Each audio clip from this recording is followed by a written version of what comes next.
drink me rum, stay up. If you black or white, stay up all day, stay up all night.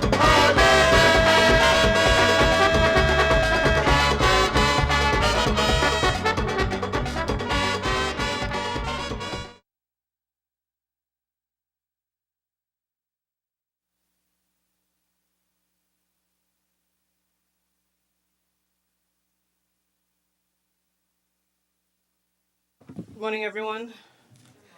The prayer this morning will be by Father Bright Formey of the Catholic Church representing the Christian Council.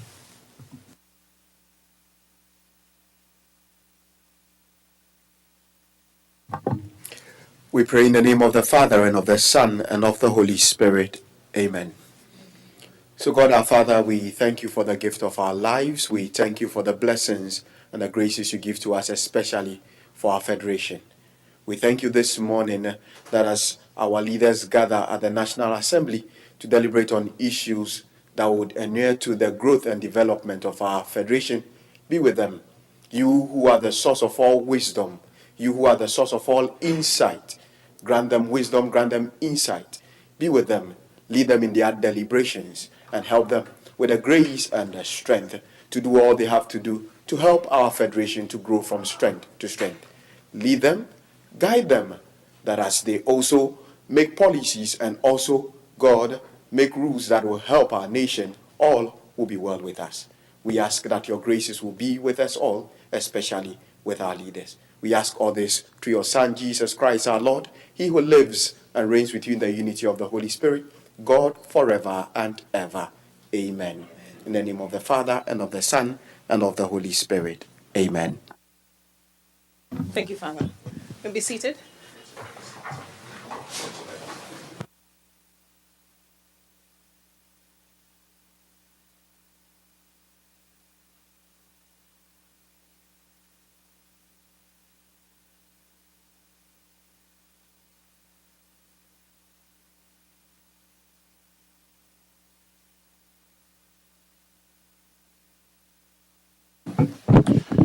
Confirmation of minutes. Deferred. Messages from the Governor General. There are no messages from the Governor General. Announcements by the Speaker. Yes, please. Honorable members, my office is in receipt of notices of absences from 3 members, particularly the Honorable Member for St. Christopher 2, the Honorable Member for St. Christopher 8, and the Honorable Member for Nevis 9. All 3 members will be absent from today's proceedings. That's the extent of the notices. Presentation of papers and reports from committees. Petitions. Government notices. Unofficial notices. Questions. Requests for leave to move the adjournment of the National Assembly on matters of urgent public importance. Statements by ministers. I recognize the Honorable Member for St. Christopher 3.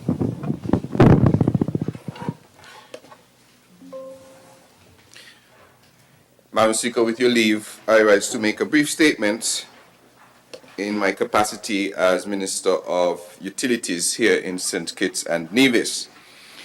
Madam Speaker, today it is with pleasure that I announce to this Honourable House and the people of St. Kitts and Nevis a very important update as we continue to advance our government's major water infrastructure expansion project. I am pleased to announce the commencement of what is called a semi-airborne drone geophysical survey across the island of St. Kitts. This state-of-the-art initiative aims to identify the precise locations of underground aquifers with the goal of increasing our national water supply and ensuring resilience in the face of climate change. I went this morning to this site for a test flight of the drone. It's the largest drone I have ever seen in person, and we witnessed it take off with the equipment attached to be able to do the survey of our landscape. This survey, Madam Speaker, marks a significant step towards our efforts to restore 24/7 water service to all citizens and residents. If you look at the screen now, you see the drone as it was being tested this morning.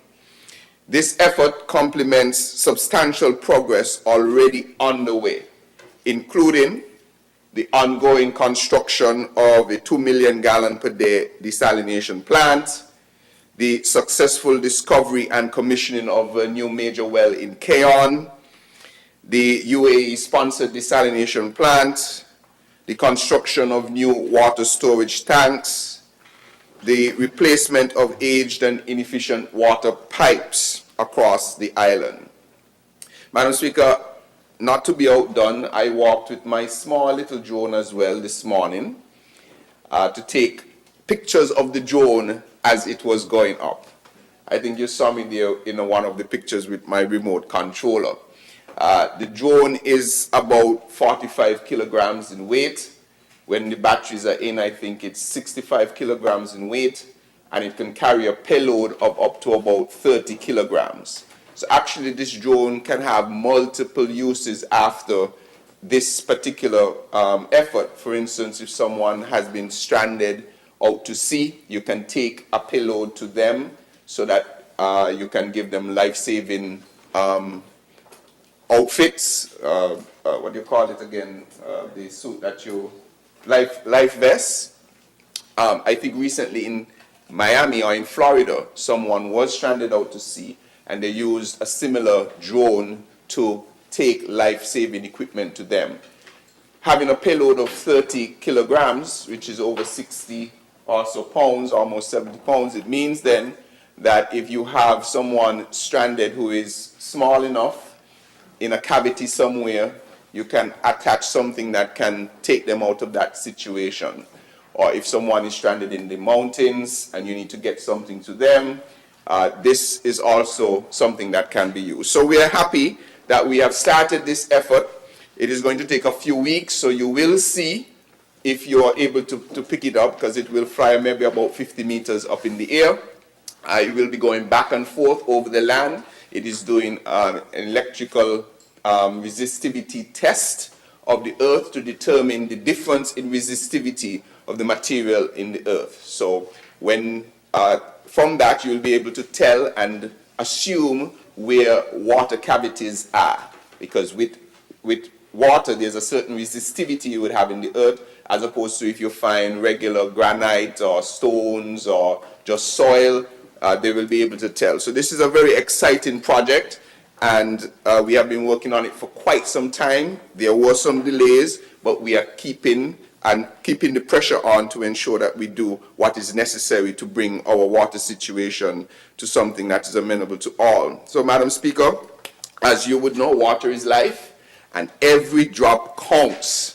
And the access to a reliable, sustainable water supply is fundamental to our national development in all spheres. The deployment of this advanced drone survey technology reaffirms our commitment to using modern solutions to tackle long-standing issues, of course, that predate this administration. I assure the general public that the government and this administration is working diligently to ensure that St. Kitts returns to a state where every household, every business, and our agricultural community enjoys uninterrupted access to water. May it please you, Madam Speaker. Thank you to the Honourable Member for St. Christopher 3. Is there another presenter? Is there another statement?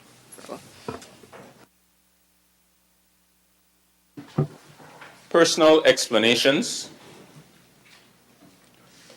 Motions relating to the business of the National Assembly and moved by a minister. Public business bills second reading.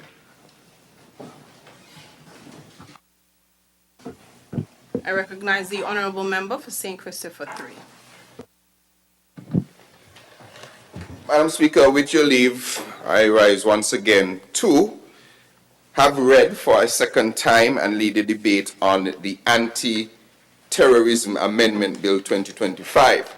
As stated on the other paper, the Honorable Prime Minister was slated to lead this debate, but the Prime Minister has had to attend to state business overseas, and so I will fill in as best as I can to lead this debate on his behalf. And so, Madam Speaker, as St. Kitts and Nevis is a responsible partner in the international community, this bill is a vital step in our nation's ongoing commitment to ensure that St. Kitts and Nevis is never, ever used as a safe haven or a financial conduit for perpetrators or supporters of global terrorism. Madam Speaker, this bill refines our legislative framework to meet the latest obligations of the Financial Action Task Force, known as FATF, which is the global standard setter on countering money laundering, terrorist financing, and proliferation financing. Now, Madam Speaker, many will ask, what does St. Kitts and Nevis have to do with terrorism? So why is this important? Now, because FATF compliance is a determinant of a country's financial integrity, international reputation, and economic resilience, that is why we have to pay attention to these requirements at the international level.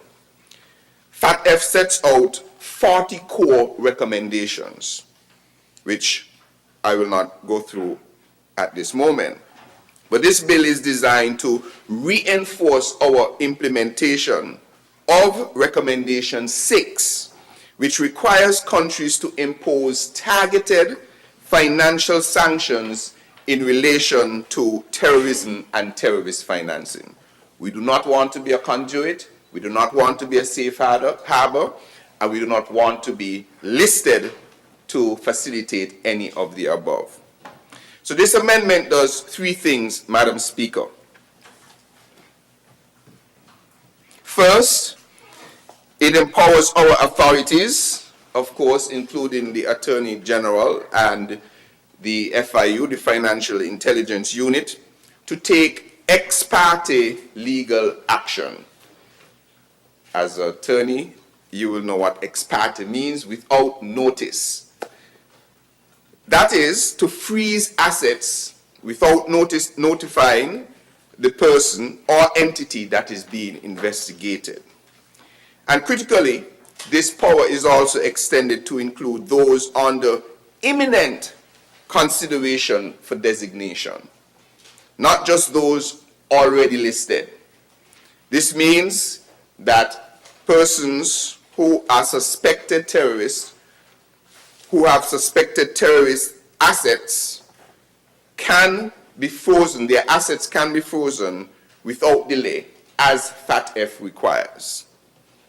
And why is this important? Of course, you don't want that if you suspect and you have credible evidence that there is a terrorist asset or someone facilitating a terrorist asset, to get wind that you are investigating. And so this power is needed to at least freeze the asset so that the due diligence process can proceed. Secondly, Madam Speaker, the bill introduces a robust delisting mechanism allowing for correction and fairness. So for instance, where a person has died, or where an entity no longer exists, or assets no longer pose a risk, the Attorney General may formally request their removal from international sanction lists. Moreover, the public now has a pathway to request delisting through a transparent, regulated process published online. So this is a fair system. If someone was previously listed, perhaps they went through the due diligence, perhaps it is determined that they are no longer a threat or that they were never a threat in the first place, there is a process by which they can get off of the list. Thirdly, Madam Speaker, this bill refines procedural safeguards to ensure accountability and clarity in how ex parte actions and delisting procedures are undertaken. In so doing, we not only build resilience, we also demonstrate fairness and due process, cornerstones of both our democracy and international law. Madam Speaker, this amendment complements another bill that we are going to bring to this House shortly after, the Anti-proliferation bill. Together, they form a unified front in our legislative defense against all forms of terrorist and proliferation financing. Together, Madam Speaker, they signal to our international partners, to the FATF in particular, and to financial markets worldwide that St. Kitts and Nevis takes compliance seriously and that we will not tolerate any abuse of our financial system. So let me be clear. Jurisdictions that fall short of these obligations risk being placed on the FATF grey list, or worse, the blacklist. Such designation brings economic isolation, reputational damage, and increased scrutiny from banks and investors. But with this bill, Madam Speaker, we take a firm step in the opposite direction towards transparency, trustworthiness, and leadership within the region. So, Madam Speaker, as this country prepares for our next mutual evaluation by the Caribbean Financial Action Task Force, or CFATF, passage of this amendment will be yet another mark of our readiness, of our integrity, and of our global citizenship. I therefore want to encourage all members of this Honorable House to support this amendment without hesitation. There is nothing I can see that is controversial about this in aligning with our international responsibilities and expectations. Our security, our economy, and our sovereignty demand no less than for us to act swiftly. Madam Speaker, with those words, may it please you. Thank you to the Honourable Member for St. Christopher 3. I recognize the Honourable Member, the Honourable Attorney General. Madam Speaker, I rise to second the motion. I reserve my right to speak at the end of the debate. Is there another presenter? Madam Speaker. I recognize the Honourable Member. I recognize the Honourable Member for St. Christopher 7. Your mic, please.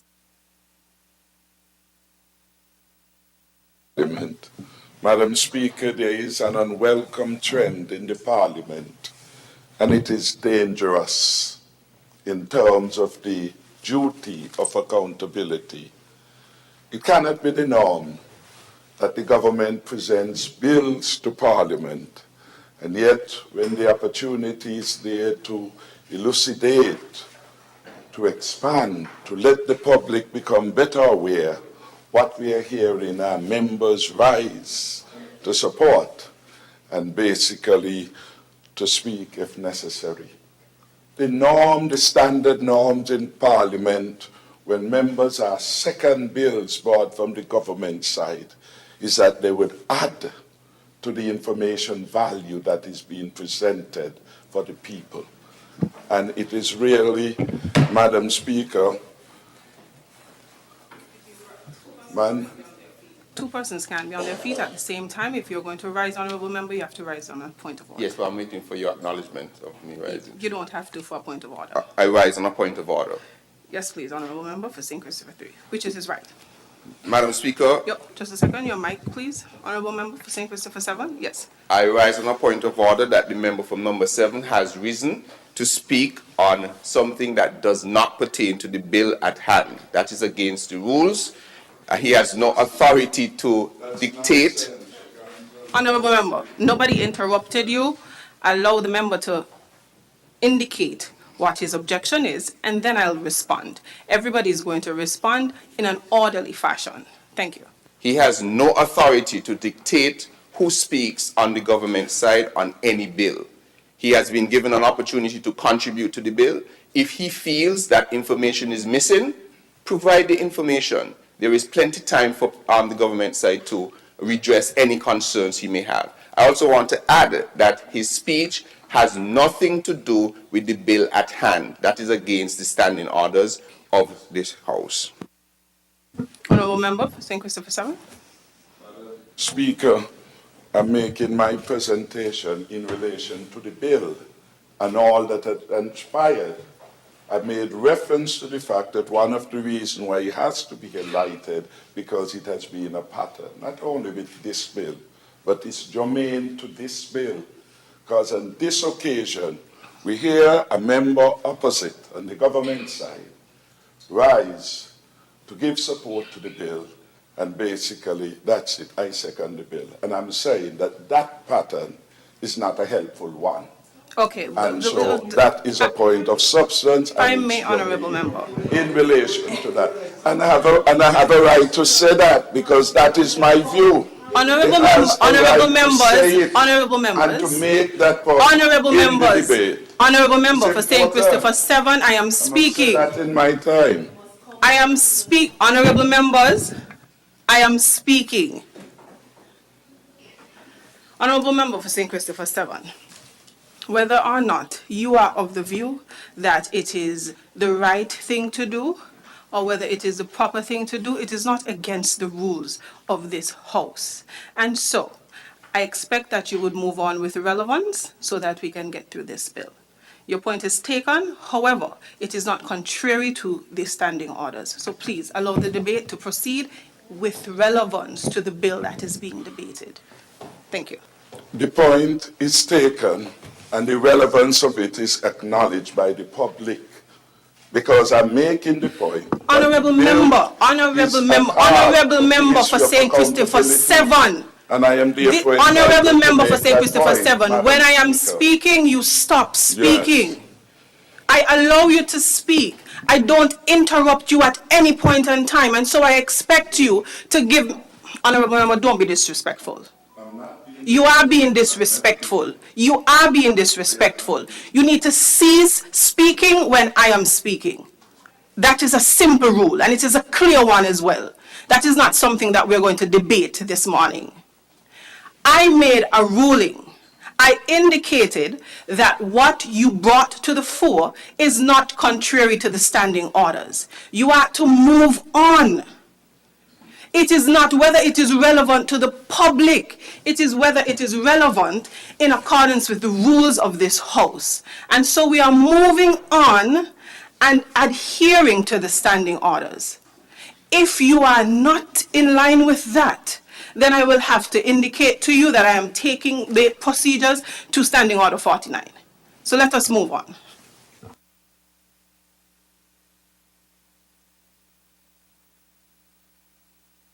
This one, Madam Speaker, is whether we want to... Honourable Member, move on and do not be disrespectful. Madam, I've made my ruling. It serves no purpose for you to challenge the ruling continuously.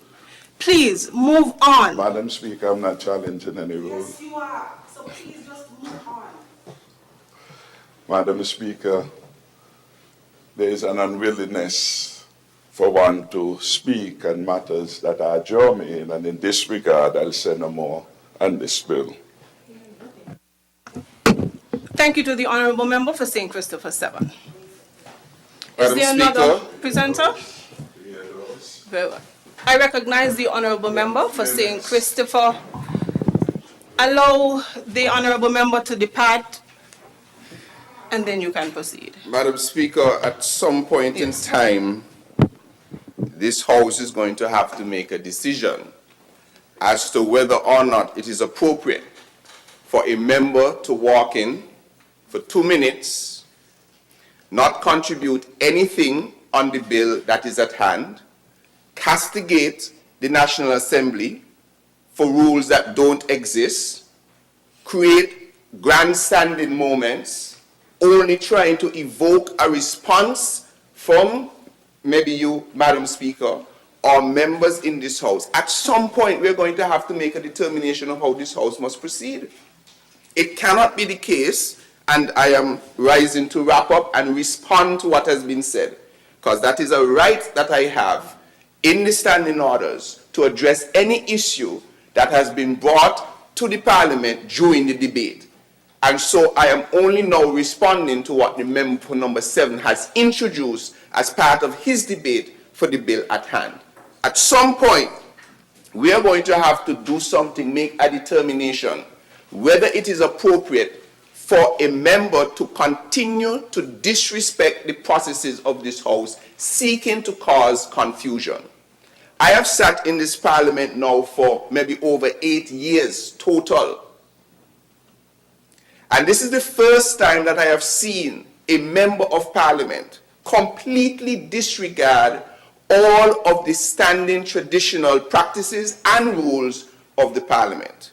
I cannot count more than an hour that the member for number 7 has participated in this Parliament outside of his presentation for budget. Every other Parliament that we have in this House, he comes at the very end in order to mark his name, sound his voice on radio and TV so that his supporters and maybe well-wishers can acknowledge that he was here, contributes nothing to the debate, seeks to rise up ansness where there are no ansness, only for political grandstanding. This cannot be acceptable. He speaks of following, can't be rules because there is no rule that mandates that if someone moves a debate, that someone else must speak on that. Suppose that the person is absolutely clear. What is there to add if a mover has laid out all the points before Parliament? Sometimes you have a situation where someone can be so compelling and so clear, so thorough, that the entire Parliament joins in support, says hear, hear, and move on. We gave the opportunity for the opposition members to speak before jumping up to try and wrap up. I recall in this Parliament, Madam Speaker, I recall. Madam Speaker, I am responding to what the member from number 7 said. Yes, please, He has said, but I don't want it to go too far. I understand, but I must respond. I recall in this Parliament, this is a very similar situation, where members on this side of the House, the government side, would present a bill. We would attempt on the opposition side to rise. We would stand. We will indicate to the Speaker that we intend to contribute to the bill. And you know what they did? They got the Speaker then to indicate that his eye caught the member on the government side first and refused to allow the opposition to speak. That is not in the rules. That is not allowed in the rules. In fact, the rule says that the Speaker must ascertain before allowing a debate to close if anybody else wishes to speak. That is what the rules say. But then, when the mover would move the bill, when they want to shut down the debate and they don't want any opposition from the opposition, the Speaker will say, I caught the mover first. And no one from the opposition side was allowed to present. Those are the things that used to happen in this House. So we want to completely reject the position that the member for number 7 had. And we also want to indicate to the general public that he came in here for but 3 minutes. 3 minutes to state that we should have someone else speak on the bill when he had an opportunity to speak on the bill. This is unacceptable. And this House must at some point make a determination of how we will proceed with respect to upholding the integrity of this House. And so, given that this was the only thing presented, I also want to say that the rules also does not allow for that type of intervention for this bill. We are supposed to speak at the topic at hand. And the bill that is before us is called the Anti-terrorism Amendment Bill. Because, maybe I shouldn't say that. I won't say that. But this is the Anti-terrorism Amendment Bill where St. Kitts and Nevis is taking the progressive step, necessary step, to ensure that we protect our interests and to be responsible international partners to ensure that persons do not see St. Kitts and Nevis as a place that they can further their terrorism activities. And so I want to commend this House because everyone on the opposition side was given an opportunity to speak, and with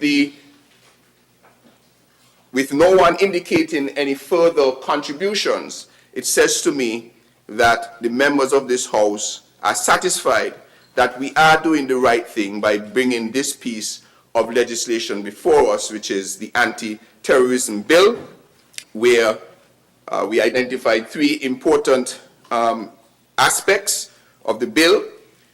One, of course, to empower our authorities, including the Attorney General and the FIU, to take ex parte legal action. Two, that the bill introduces a robust delisting mechanism allowing for correction and fairness.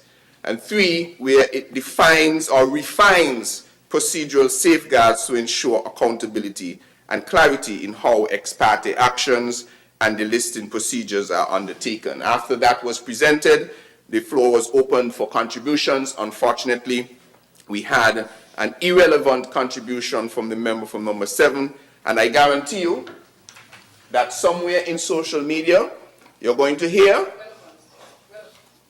I think that's relevant to his debate.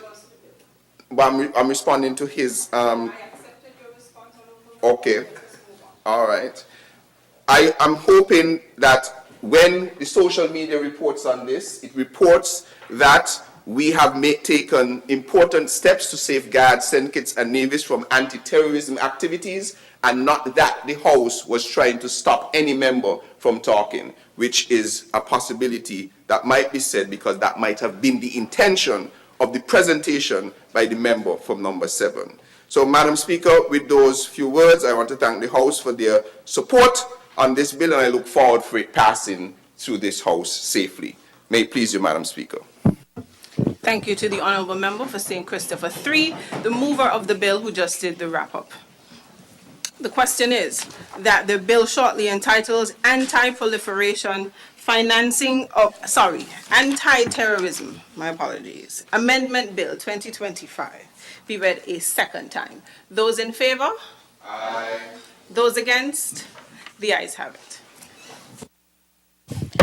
A bill to amend the Anti-Terrorism Act, Cap 4.0102, otherwise known as the Anti-Terrorism Amendment Bill 2025. The bill shortly entitled Anti-terrorism Amendment Bill 2025 has been read a second time. House moves to committee stage.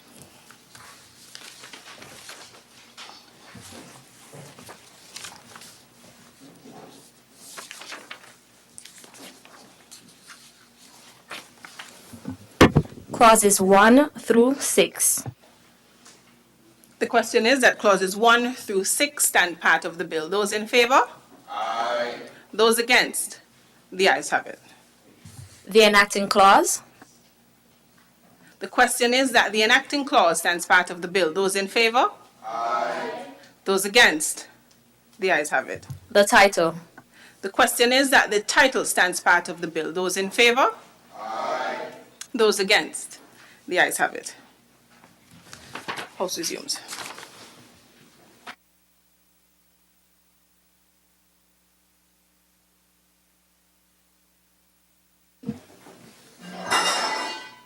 House resumes. I recognize the Honourable Member for St. Christopher 3. Madam Speaker, I rise to report that the bill entitled Anti-terrorism Amendment Bill has safely passed through committee stage without amendment, and I now move that this bill be read a third time and passed into law. May it please you, Madam Speaker. Is there a seconder? I recognize the Honourable Attorney General. Madam Speaker, I rise to second the motion. Very well. The question is that the bill shortly entitled Anti-terrorism Amendment Bill 2025 be read a third time and passed into law. Those in favour? Aye. Those against? The ayes have it. A bill to amend the Anti-Terrorism Act, Cap 4.02, otherwise known as the Anti-Terrorism Amendment Bill 2025.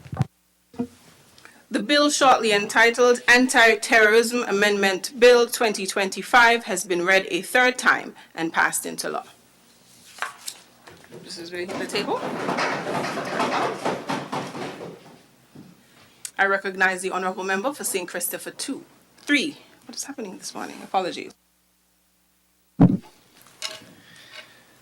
Madam Speaker, with your leave, I rise once again to contribute, or rather to have read for a second time and lead the debate on the Anti-proliferation, Financing of Weapons of Mass Destruction Bill 2025.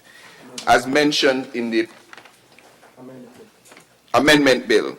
What did I say? Sorry, Amendment Bill.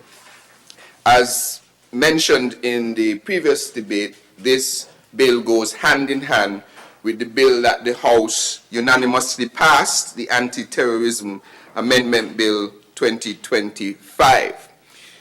So, Madam Speaker, this bill is really very short, very simple, but it plays a big role in protecting our country.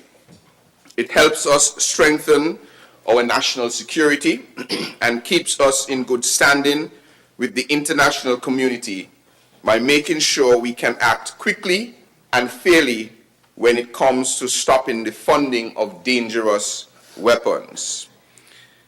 At first glance, Madam Speaker, this bill might not seem like a major change or even relevant to us because we clearly do not produce any weapons of mass destruction, but it gives us two very powerful tools. First, it allows the authorities to freeze someone's money or property without warning them if it is believed that they are involved in funding weapons of mass destruction. This is important because obviously if people know ahead of time, they can then move their money and avoid being caught. And you might say, nobody in St. Kitts and Nevis would do that, but we are an international destination. We have international friends. So we want to ensure that anybody who decides to reside here, who acquires our citizenship, cannot facilitate the funding of weapons of mass destruction. In the context of counterterrorism and anti-proliferation financing, ex parte actions typically involve freezing a person's assets or imposing restrictions swiftly and unilaterally, often based on urgent intelligence or risk assessments. FATF explicitly requires countries to have the capability to take freezing action without delay and without prior notice, making ex parte mechanisms a vital legal tool for effective sanctions implementation. So that's number one. Number two, the bill sets up a fair and clear way for someone to ask to be removed from an international sanctions list if they believe they were wrongly listed or if the reason for listing no longer applies. So this gives people an opportunity. It provides due process. The process ensures fairness, of course, allowing affected parties to seek redress and the restoration of their legal and financial standing. It is also a key compliance requirement under the FATF recommendation 6 and 7, which emphasize the need for clear, transparent, and accessible delisting procedures. Madam Speaker, the reality is that threats today can come from anywhere, absolutely anywhere, and often involve hidden financial networks. That's why acting fast and quietly is sometimes necessary, but it provides recourse for if any type of mistake might have been made. This law gives the Attorney General and the FIU, Financial Intelligence Unit, the ability to take urgent action to protect our country and meet our international obligations without waiting for a disaster to strike. At the same time, the law makes sure that people have rights, that their rights are not taken away, that there is due process, that they can clarify their position. It allows anyone who thinks they've been wrongly listed to ask for a review. And it requires that that information about how to make such a request be publicly available. So everyone will then know, how can I go about asking for a review to ensure that I am not wrongly listed on any of these lists, or that I am wrongly, my assets are wrongly frozen. This ensures our process is not only strong, but that it is fair. Madam Speaker, this is especially important because St. Kitts and Nevis will soon, as mentioned before, be reviewed by the CFATF, which is the Caribbean Financial Action Task Force. We want to make sure we pass the audit by maintaining our international requirements. The CFATF review will check if our laws meet international standards. If we don't keep up with our laws, or if we don't keep our laws up to date, Madam Speaker, you know what is the result. We risk being placed on a blacklist or a grey list, which inevitably could hurt or has the potential to hurt our economy, a potential to hurt our banks and our reputation. And that we will not stand for and we do not want. However, passing this bit of legislation, this amendment bill here today, by doing so, we show the world that we are serious about doing the right thing. Madam Speaker, this administration is building a safer, more secure, and more respected nation. We're making sure our country is protected and respected. And I want to again reach out to all members of this Honorable House to support this bit of legislation. It is uncontroversial. We are open to hear any suggestions that you think we may have omitted, but I ask for the support of the entire House in the Anti-proliferation Financing of Weapons of Mass Destruction Amendment Bill 2025. May it please you, Madam Speaker. Thank you to the Honourable Member for St. Christopher 3, the mover of the bill. I recognize the Honourable Attorney General. As Speaker, I rise to second the motion. I reserve my right to speak at the end of the debate, if necessary. Thank you, Honourable Member. Is there another presenter? Very well. I recognize the Honourable Member for St. Christopher 3. Madam Speaker, I ensured that I sat for an extra 10 seconds to ensure that anyone wishing to contribute on this bill had the chance to do so. Just as you did with the previous. Just as I did Indeed. with the previous bill. Thank you, Madam Speaker. So I rise to, with nothing there to contend, or I rise to wrap up this debate on the Anti-proliferation Financing of Weapons of Mass Destruction Amendment Bill, which is a short bill, but significant in ensuring that we meet our international obligations as a state that is able to take decisive and swift action once we have the intelligence that there is a person of interest who we need to monitor. So with that, Madam Speaker, may it please you. Thank you to the Honourable Member for St. Christopher 3, mover of the bill who just did the wrap-up. The question is that the bill shortly entitled Anti-proliferation Financing of Weapons of Mass Destruction Amendment Bill 2025 be read a second time. Those in favor? Aye. Those against? The ayes have it. A bill to amend the Anti-proliferation Financing of Weapons of Mass Destruction Act, Cap 4.43, otherwise known as the Anti-proliferation Financing of Weapons of Mass Destruction Amendment Bill 2025.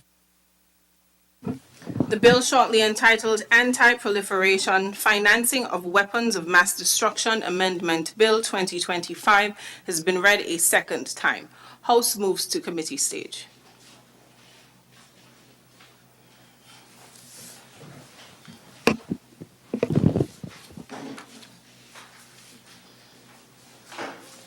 Madam Clerk? Clauses 1 through 4. The question is that clauses 1 through 4 stand part of the bill. Those in favor? Aye. Those against? The ayes have it. The enacting clause. The question is that the enacting clause stands part of the bill. Those in favor? Aye. Those against? The ayes have it. The title. The question is that the title stands part of the bill. Those in favor? Aye. Those against? The ayes have it. House resumes.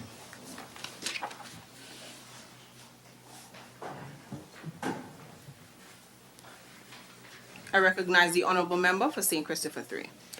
Madam Speaker, with your leave, I rise to report that the bill entitled Anti-proliferation, Financing of Weapons of Mass Destruction Amendment Bill 2025 has passed through committee stage without amendment. And so I further move that the bill be read a third time and passed into law.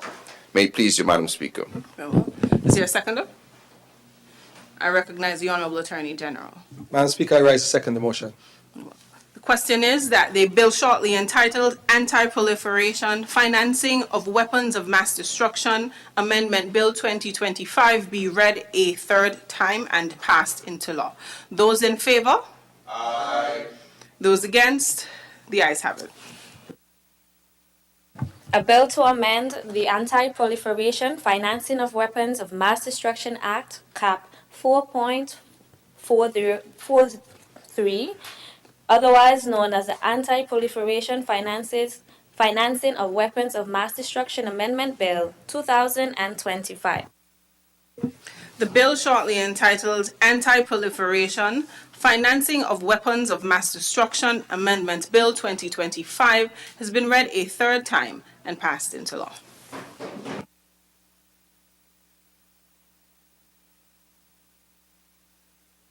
Remember, before you present, I wish to rise briefly. House will adjourn for 5 minutes.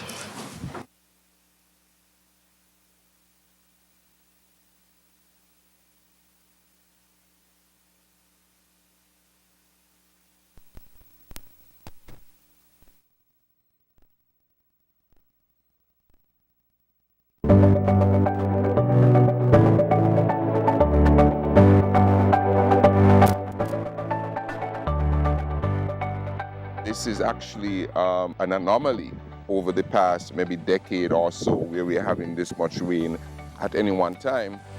But beyond that, even when we do have that significant amount of rain, most of our rainwater does not run off, so we can't capture it like that. Most of it goes into the ground, into these aquifers, and that's the importance of today, where we're going to be sending up this piece of equipment to help identify where those aquifers are. So I want to thank the team because this is well needed. We have spoken about it for some time. I understand we had a few delays, but I think everything seems ready and set to go. I'm excited to see this thing take off. This is the largest drone I have seen, up close that is, in person. So I'm excited to see how it flies.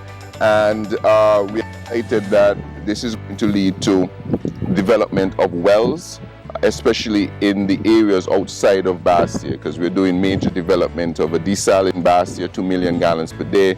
We found the Keon well that's producing a lot of water for us for that region. But there are other areas that need development, anywhere from outside of Bastia on both sides. And so this process is really going to help us with that. We've already in the process of lining up the drillers so that as soon as you get your information, you tell us where that well is, we're going to go and drill it. So you have a big task, you and your team on hand, because we have to deliver water for the people of this country, for the people of St. Kitts in particular. and I have every confidence that you guys are going to do it for us. So I want to thank the entire team, the Water Services Department, for the work that they do.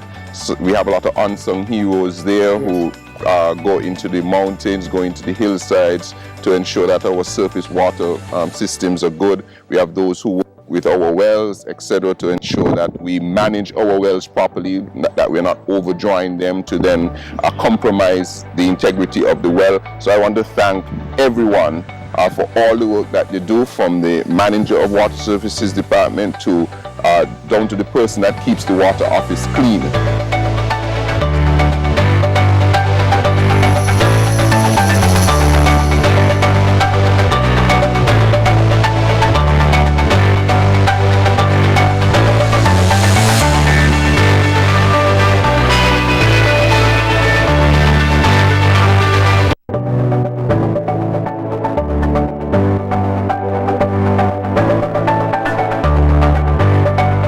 This is actually an anomaly over the past maybe decade or so, where we're having this much rain at any one time. But beyond that, even when we do have that significant amount of rain, most of our rainwater does not run off, so we can't capture it like that. Most of it goes into the ground, into these aquifers, and that's the importance of today, where we're going to be sending up this piece of equipment to help identify where those aquifers are. So I want to thank the team, because this is well needed. We have spoken about it for some time. I understand, we had a few delays, but I think everything seems ready and set to go. I'm excited to see this thing take off. This is the largest drone I have seen, up close, that is, in person. So I'm excited to see how it flies, and we're excited that this is going to lead to development of wells, especially in the areas outside of Bastia, because we're doing major development of a desal in Bastia, 2 million gallons per day. We found the Keon well that's producing a lot of water for us for that region, but there are other areas that need development.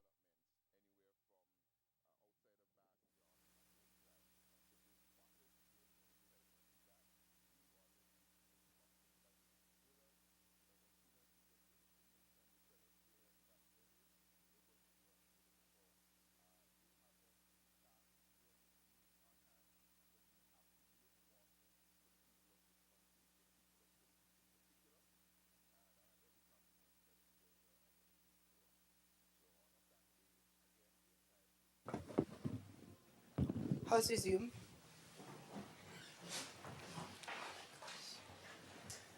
I recognize the Honorable Attorney General.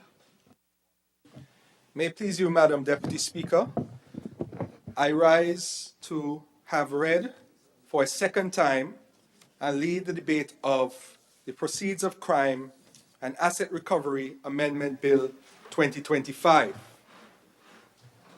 Madam Speaker, Madam Deputy Speaker, with your leave, if I can just provide some background to this bill.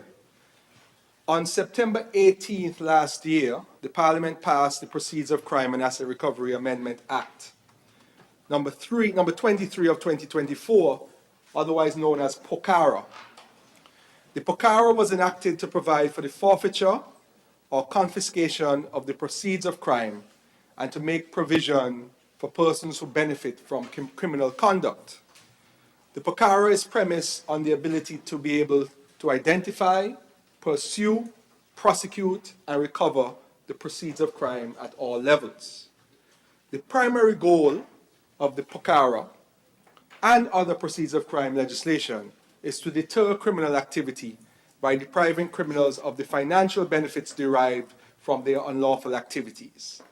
A robust definition of tainted property is what we changed last year, and that was in an effort to deter the engagement in illegal activities. What the POCARA also do, and what is relevant to the short amendment bill today, is that it created a forfeiture fund to consist of all monies and proceeds from the sale of property confiscated or forfeited by virtue of the POCARA, the Anti-Terrorism Act, the Drugs Prevention and Abatement of the Misuse and Abuse of Drugs Act, and the Organized Crime Prevention and Control Act, CAP 4.22, and any other relevant legislation that was prescribed by order. The fund, the forfeiture fund, is legislated to be managed by a team derived from the members of the National Anti-Money Laundering Committee and is to be comprised of the Attorney General or his or her nominee, the chairperson of the Financial Services Regulatory Commission, the head of the White Collar Crime Unit, the Eastern Caribbean Central Bank representative on the National Anti-Money Laundering Committee, and the director of the Financial Intelligence Unit. Now, that leads us into the extremely short bill before this House today. What this amendment does, and I'll read it verbatim. Amendment of Section 215. The Act is amended in Section 215 by inserting immediately after subsection 5 the following new subsection 6 as follows. 6. The composition of the team referred to in subsection 3 may be varied by order of the minister. It's as simple as that, Madam Deputy Speaker.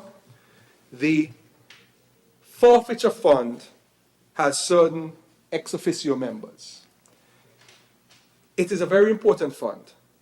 Therefore, it needs to function.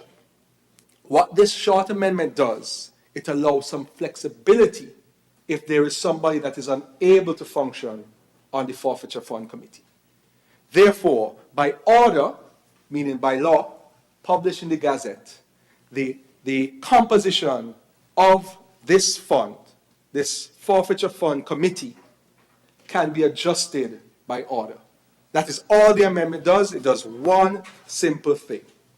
If there is a need for expediency or flexibility to adjust the membership of the composition, membership of this forfeiture fund, then the power is with the Minister of Justice, whoever that is at the particular time, to then make that adjustment. Very, very simple, Madam Speaker. One of the shortest potential bills that you can have in Parliament, and that is all it does. It allows that flexibility so that the forfeiture fund, the management of that fund, can be done even in certain certain incidents where there might be someone who is not able to serve on the committee. It allows for a certain adjustment by order of the minister. Madam Speaker, it is therefore not controversial in any way, and I therefore encourage my colleagues in this honourable House to support it so that the flexibility can be acted to the POCARA, so that the proceeds of crime legislation in this country, which has recently been updated, can function effectively so that we can deter all forms of white-collar criminal activity in the Federation. With those few words, Madam Speaker, may it please you. Madam Deputy Speaker, may it please you. Thank you, Honourable Attorney General. I recognize the Honourable Member for St. Christopher 3.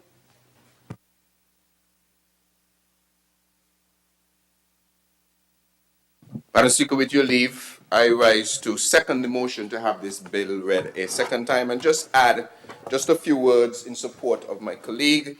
I want to lend full support to this Proceeds of Crime and Asset Recovery Amendment Bill.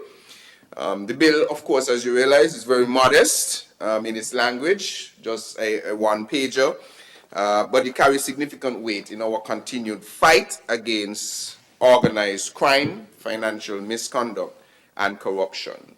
This bill really serves a clear and necessary purpose to provide flexibility in the composition of the team tasked with managing the forfeiture fund.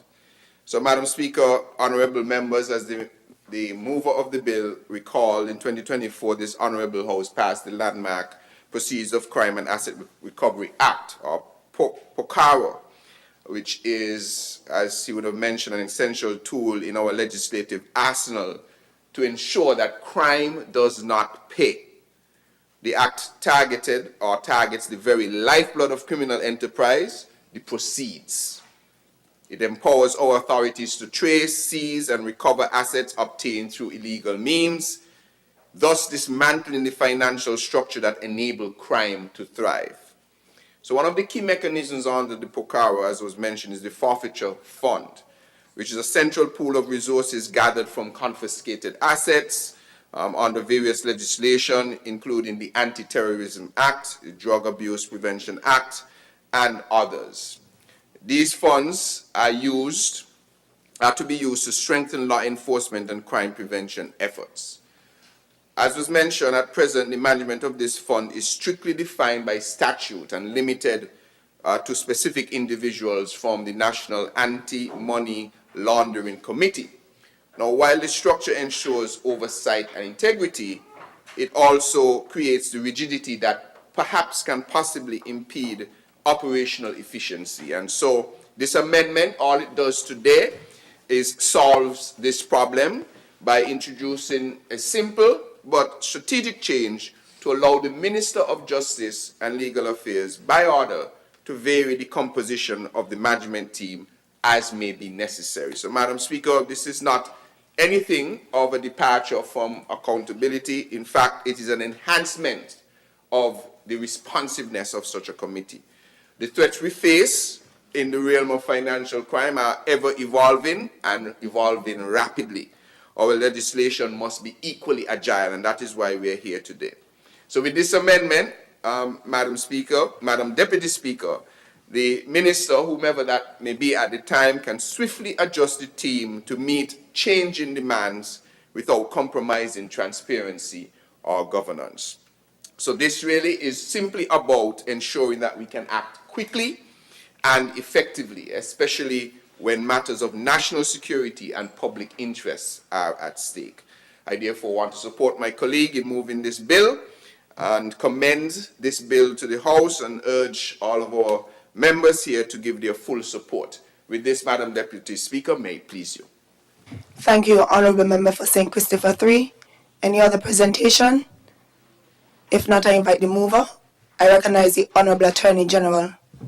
Grateful, Madam Deputy Speaker.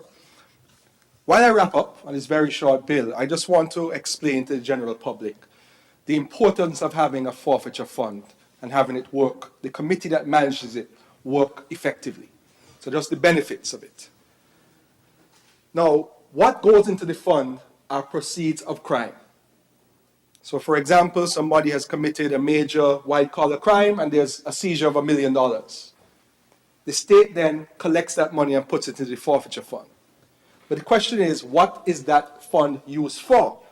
No, a forfeiture fund can actually provide dedicated financial support for law enforcement, prosecution services, financial intelligence units, and other regulatory bodies involved in investigating and prosecuting financial crimes. So in other words, the fund can be used to bolster the forces to be able to seize or to confiscate further proceeds of crime. It can also be reinvested in crime prevention. So the assets can be recovered from criminals to be reinvested in community-based crime prevention programs, victim support services, youth development and public education campaigns on anti-corruption and anti-money laundering, etc., etc. It can also incentivize and empower agencies by allowing them to benefit directly within statutory limits and oversight from the successful recovery of criminal assets. A well-regulated forfeiture fund ensures that the use of confiscated assets is transparent, traceable, and legally accountable. It also can reduce the strain on the government's budget. That money can be used for targeted programs within law enforcement. And also, FATF, which we've heard a lot about today, Financial Action Task Force, and similar international bodies view the existence and proper management of a forfeiture fund as evidence of a country's seriousness in combating financial crime. And I think that is the fundamental point. We are a modern society in a global environment, and what we are doing by these various laws, the two passed before and this, is showing that we are a responsible member of the international community that will not tolerate financial crimes within our jurisdiction. So a forfeiture fund ensures that the recovered criminal assets are not just removed from the hands of defendants, but they are strategically repurposed to strengthen justice, support victims, and deter future crimes.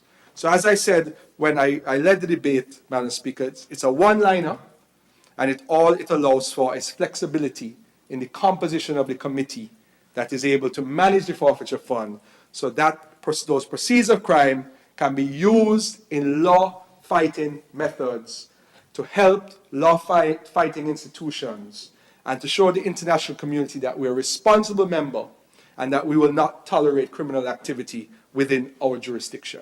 May it please you, Madam Deputy Speaker. Thank you, Honorable Attorney General. The question is that the bill entitled Proceeds of Crime and Asset Recovery Amendment Bill 2025 be read a second time. Those in favor? Aye. Those against? The ayes have it. A bill to amend the Proceeds of Crime and Asset Recovery Act, number 9 of 2020, otherwise known as the Proceeds of Crime and Asset Recovery Amendment Bill 2025. The bill entitled Proceeds of Crime and Asset Recovery Amendment Bill 2025 has been read a second time. House moves to committee stage.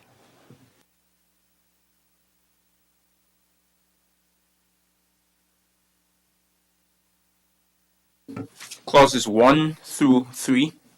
The question is that clauses 1 through 3 stand part of the bill. Those in favor? Aye. Those against? The ayes have it. The enacting clause. The question is that the enacting clause stands part of the bill. Those in favor? Aye. Those against? The ayes have it. The title. The question is that the title stands part of the bill. Those in favor? Aye. Those against? The ayes have it. House resumes.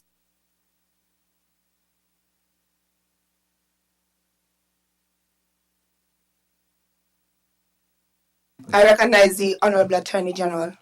Madam Speaker, I'm happy to report that the bill has safely passed through committee stage, and I beg for it to be read a third time and passed into law. Seconder, I recognize the Honorable Member for St. Christopher 3. Madam Speaker, I rise to second the motion. The question is that the bill entitled Proceeds of Crime and Asset Recovery Amendment Bill 2025 be read a third time and passed into law. Those in favor? Aye. Those against? The ayes have it. A bill to amend the Proceeds of Crime and Asset Recovery Act, number 9 of 2020, otherwise known as the Proceeds of Crime and Asset Recovery Amendment Bill 2025. The bill entitled Proceeds of Crime and Asset Recovery Amendment Bill 2025 has been read a third time and passed into law. I recognize the Honorable Attorney General. May it please you, Madam Deputy Speaker, I rise to have read for a second time and lead the debate of the Extradition Bill 2025, which had its first reading on May 2nd, 2025. Madam Speaker, this bill, Madam Deputy Speaker, my apologies, is a major step forward in modernizing our justice system and protecting the good name of St. Kitts and Nevis. I want to repeat that, Madam Deputy Speaker. It is a major step forward in modernizing our justice system and protecting the good name of St. Kitts and Nevis. Let me say this clearly. Our current extradition law is outdated. It was written in 1946 when we were still under colonial rule. It is only 2 sections long, and it leans heavily on laws from the United Kingdom, specifically referencing 2 such laws which are over 150 years old. It offers no proper guidance to our police, our courts, or even our government. It does not reflect the world we live in today, in 2025. A world where crime often crosses borders and where cooperation with other countries is essential. And, Madam Deputy Speaker, most importantly, the original Extradition Act subjected us to laws passed in the UK Parliament, not ours. In other words, if the UK Parliament debated a change to the extradition laws on April 12, 2025, those changes would apply in independent St. Kitts and Nevis. We can't have that, Madam Speaker. We can't be subjected to UK laws at this day and age in our 42 years into independence.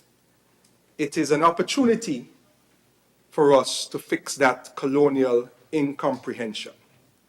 Now, Madam Speaker, what is extradition?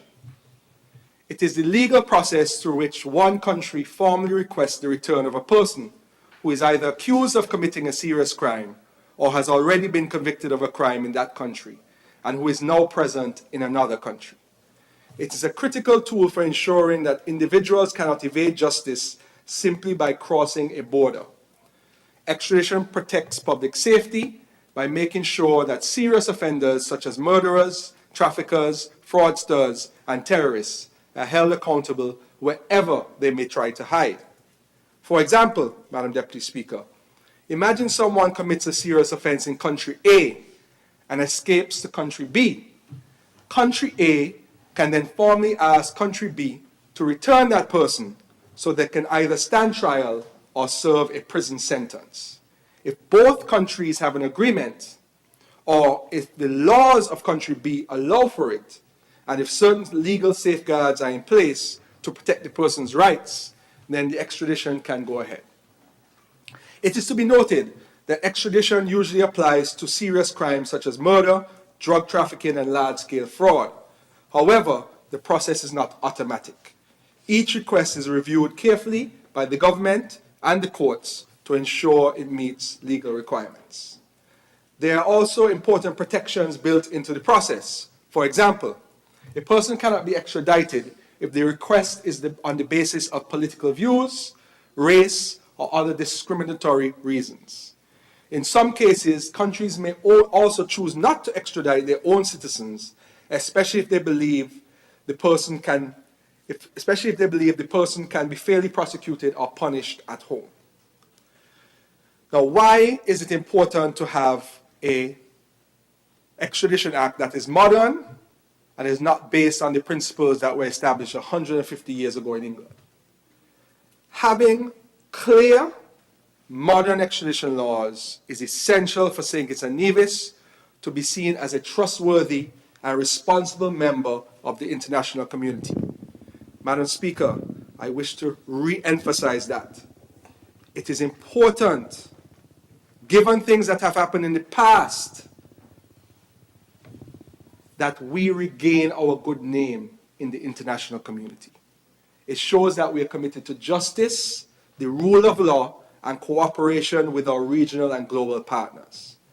By ensuring that our legal framework meets international standards, we send a strong message that our country will not be a safe haven for fugitives. Instead, we stand ready to assist in the fair and lawful return of persons to face justice, while also ensuring that anyone subject to extradition is treated with dignity and protected by due process. Now, Madam Speaker, if you allow me to go through part by part the bill. Part 1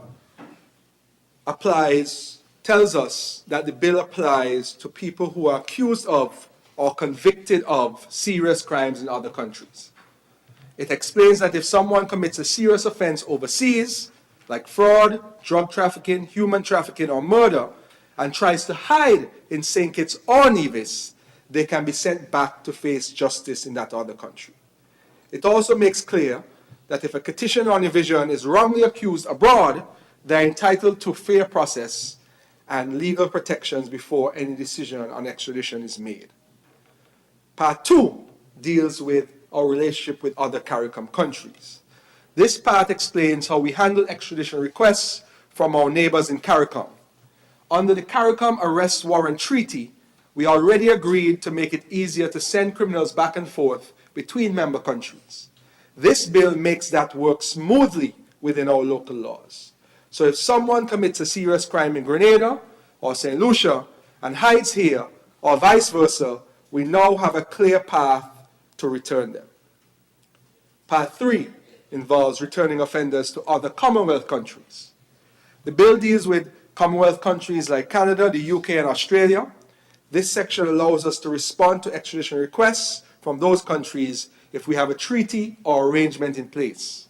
It also ensures that anyone being returned has committed an offense that would be considered serious here. Anybody being returned has committed an offense that would be considered serious here at home as well. So, for example, Madam Speaker, let's use a wild example. If in country B, it was a serious offense to pull the tail of a donkey, in St. Kitts, that would not be considered a serious offense. So if a St. Kitts Nevis national in that country B pulled the tail of a donkey and has either been charged or is threatened to be charged and they've returned to St. Kitts and Nevis, what this law does, it says it must be a serious offense here as well. And therefore, the authorities here, the court here, could decide that pulling the tail of a donkey in country B is not serious enough to then extradite that person back to another Commonwealth country. Part 4, Madam Speaker, deals with extradition to other foreign countries. This is where we cover countries like the US, Taiwan, or any other place we've signed a treaty with. The Minister of Justice has the power to officially recognize countries for extradition purposes, and any person wanted in those countries for serious crimes like terrorism, financial crimes, or trafficking can be considered for return.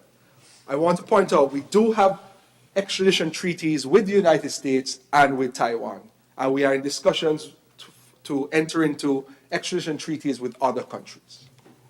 Part 5, Madam Deputy Speaker. What happens after a request is made? This section explains, or this part explains, a step-by-step process. 1. A foreign country sends a formal request to our Minister of Justice. 2. If everything is in order, the minister gives the go-ahead. 3. The police can arrest the person even on a provisional basis if time is short. 4. The person must be brought before a magistrate within 48 hours.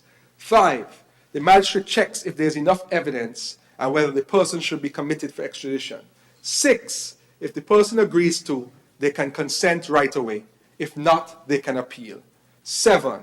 After the court's review, the minister decides whether to issue the final order for extradition. And naturally, that decision will be made in cabinet. Throughout this process, the person under threat of extradition has the right to a lawyer, to appeal, and to be treated fairly. Now, the people of this country may ask, and you may ask, Madam Deputy Speaker, what stops someone from being extradited? A person cannot be extradited under this legislation if the offense is political, not criminal, if they are targeted because of their race, religion, nationality, or political views, if they wouldn't get a fair trial in that other country, if they've already been tried for the same offense, and if the person is a citizen of St. Kitts and Nevis and the minister decides not to extradite them. But naturally, the minister must have good reason, as any public official must have good reason to take certain decisions. Now, there are other important provisions which I wish the people of this country to know about in this bill, Madam Deputy Speaker. The bill makes it clear and easier for courts to accept properly certified foreign documents like arrest warrants and convictions. If someone is arrested with stolen property or evidence, it can be handed over to the other country. If someone isn't extradited within a set time, they can apply to be released. People passing through our country while being extradited elsewhere can be held temporarily. If someone is returned to St. Kitts and Nevis, they can only be prosecuted for the crime they were returned for unless special permission is given. If a person agrees to be extradited quickly, or if a trusted country makes a straightforward request, the bill allows for a simplified process to speed things up, while still ensuring basic rights are respected. So, Madam Deputy Speaker, it's not a long bill, but it is very important because it sets out the entire extradition framework in clear, modern language. It is a bill that, 1, protects our borders, 2, protects our people, and 3, protects our reputation. If we want to be known as a sustainable island state, one that is modern, fair, and globally respected, then we must have strong, clear laws that allow us to work with our partners around the world. This bill also helps us to fight transnational crime, keep our CBI program clean from abuse, show the world that we are a reliable partner in justice and security, protect our society from those who try to use our country as a safe haven for crime. The Extradition Bill 2025, Madam Deputy Speaker, is legally necessary, morally right, and internationally responsible. It is fair, balanced, and long overdue. I therefore respectfully ask this Honourable House to pass this bill and allow St. Kitts and Nevis to stand tall on the international stage as a country that upholds justice, not just at home, but wherever justice must be served. May it please you, Madam Deputy Speaker. Thank you, Honourable Attorney General. I recognize the Honourable Member for St. Christopher 3.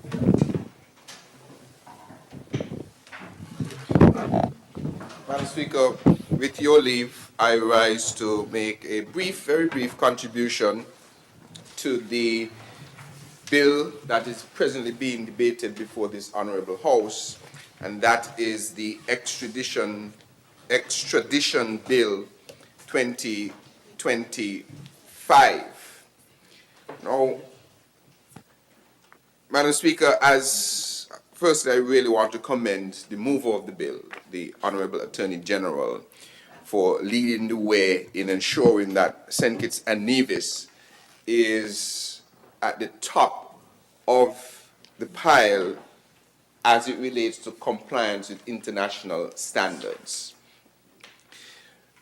So that is why I rise in support of this effort, because this is timely and it's essential piece of legislation that brings St. Kitts and Nevis really into proper alignment with international best practices in the administration of justice.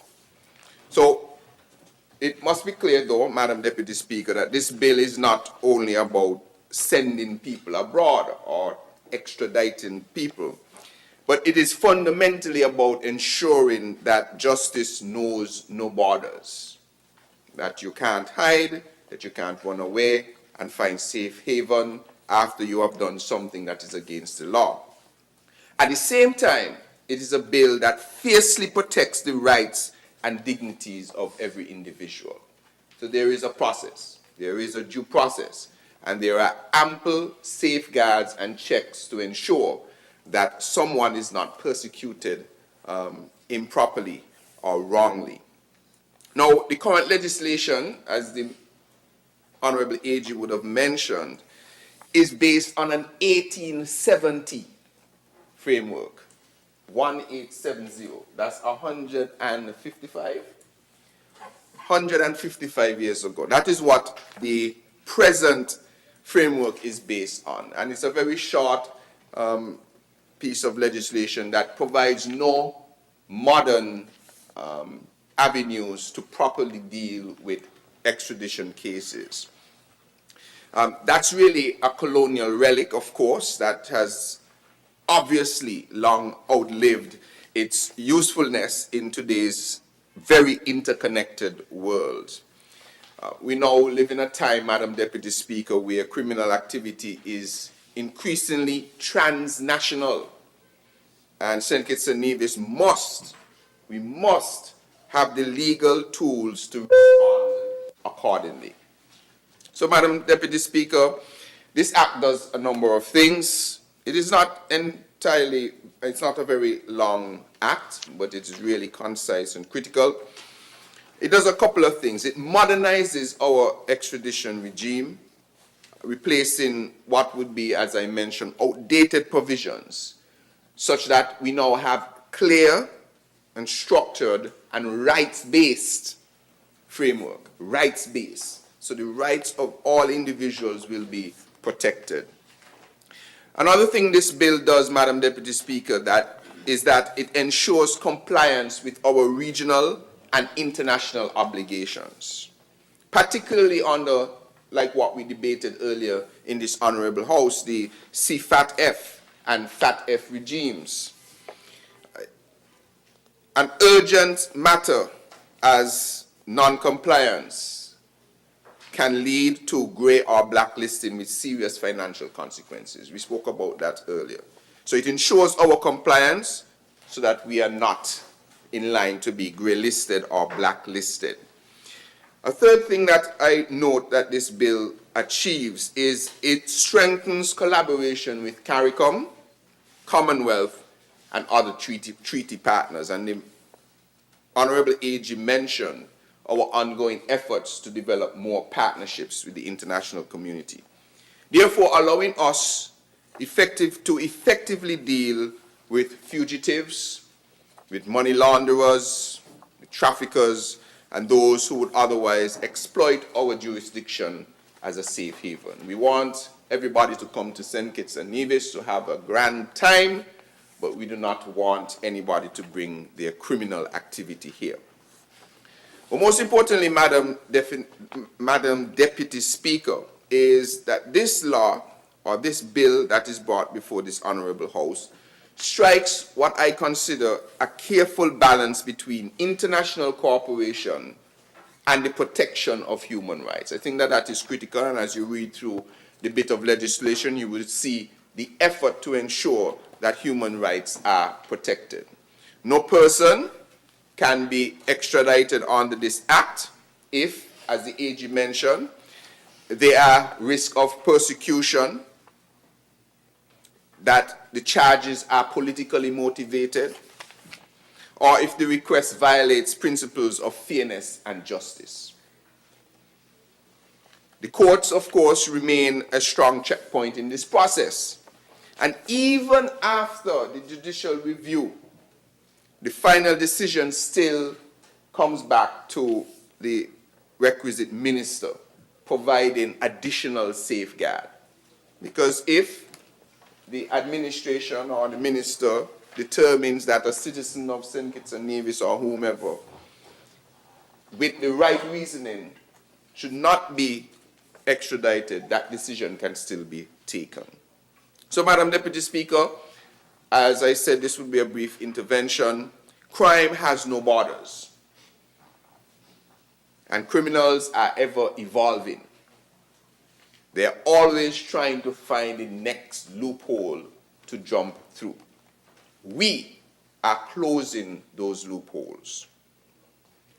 So crime has no borders, neither should justice. Justice should have no borders. So let us act now together to ensure that St. Kitts and Nevis is not seen as a weak link in the global fight against serious crime. Let it be known that St. Kitts and Nevis does not welcome criminals and criminal activity, and that there will be no safe harbor here for anyone involved in those types of activities. I therefore wish this bill safe passage through this Honourable House, and I encourage all of the colleagues here in Parliament to act with us as we swiftly improve our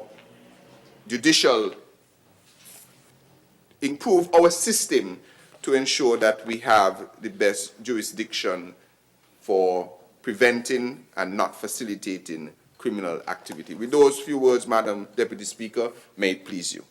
Thank you, Honourable Member for St. Christopher 3. I'm sorry, I don't remember if I said I second the motion, which is important. Any other presentations? I recognize the Honourable Member for St. Christopher 6. Madam Speaker, I rise, of course, at this time to participate in the debate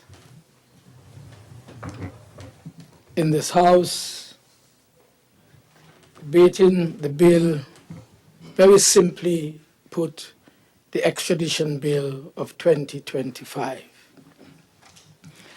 And in doing so, echo the sentiments and the expressions that I'm sure would have gone before me. Unfortunately, I didn't get the full presentation of the move of the bill because I'm coming from another meeting where I was participating in an extraordinary CARICOM meeting. And so I nevertheless came in on time to lend my support to this piece of legislation. it is very instructive that the bill is before us at this time, mainly because over the years we've had very many serious debates at the level of the government with regard to extradition of persons.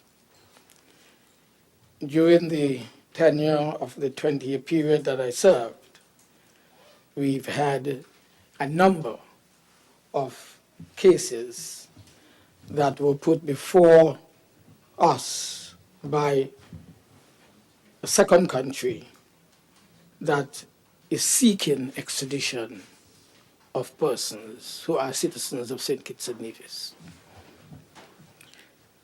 In fact, there was a period of time when this was a very critical part of our political development, and one which also tested to a large extent the resolve of our country and government, of course, to practice what is enshrined within the law in terms of extradition. So this piece of legislation, which is to a large extent a bill not really amending any other bill, because this is a bill that stands in its own right, on its own two legs. It's a new bill that speaks to the matter of extradition. And so the part one, really, which is the preliminary part, which gives it a title, the act may be cited as the Extradition Act of 2025. It gives you in section 2 of part 1 the interpretation of the act.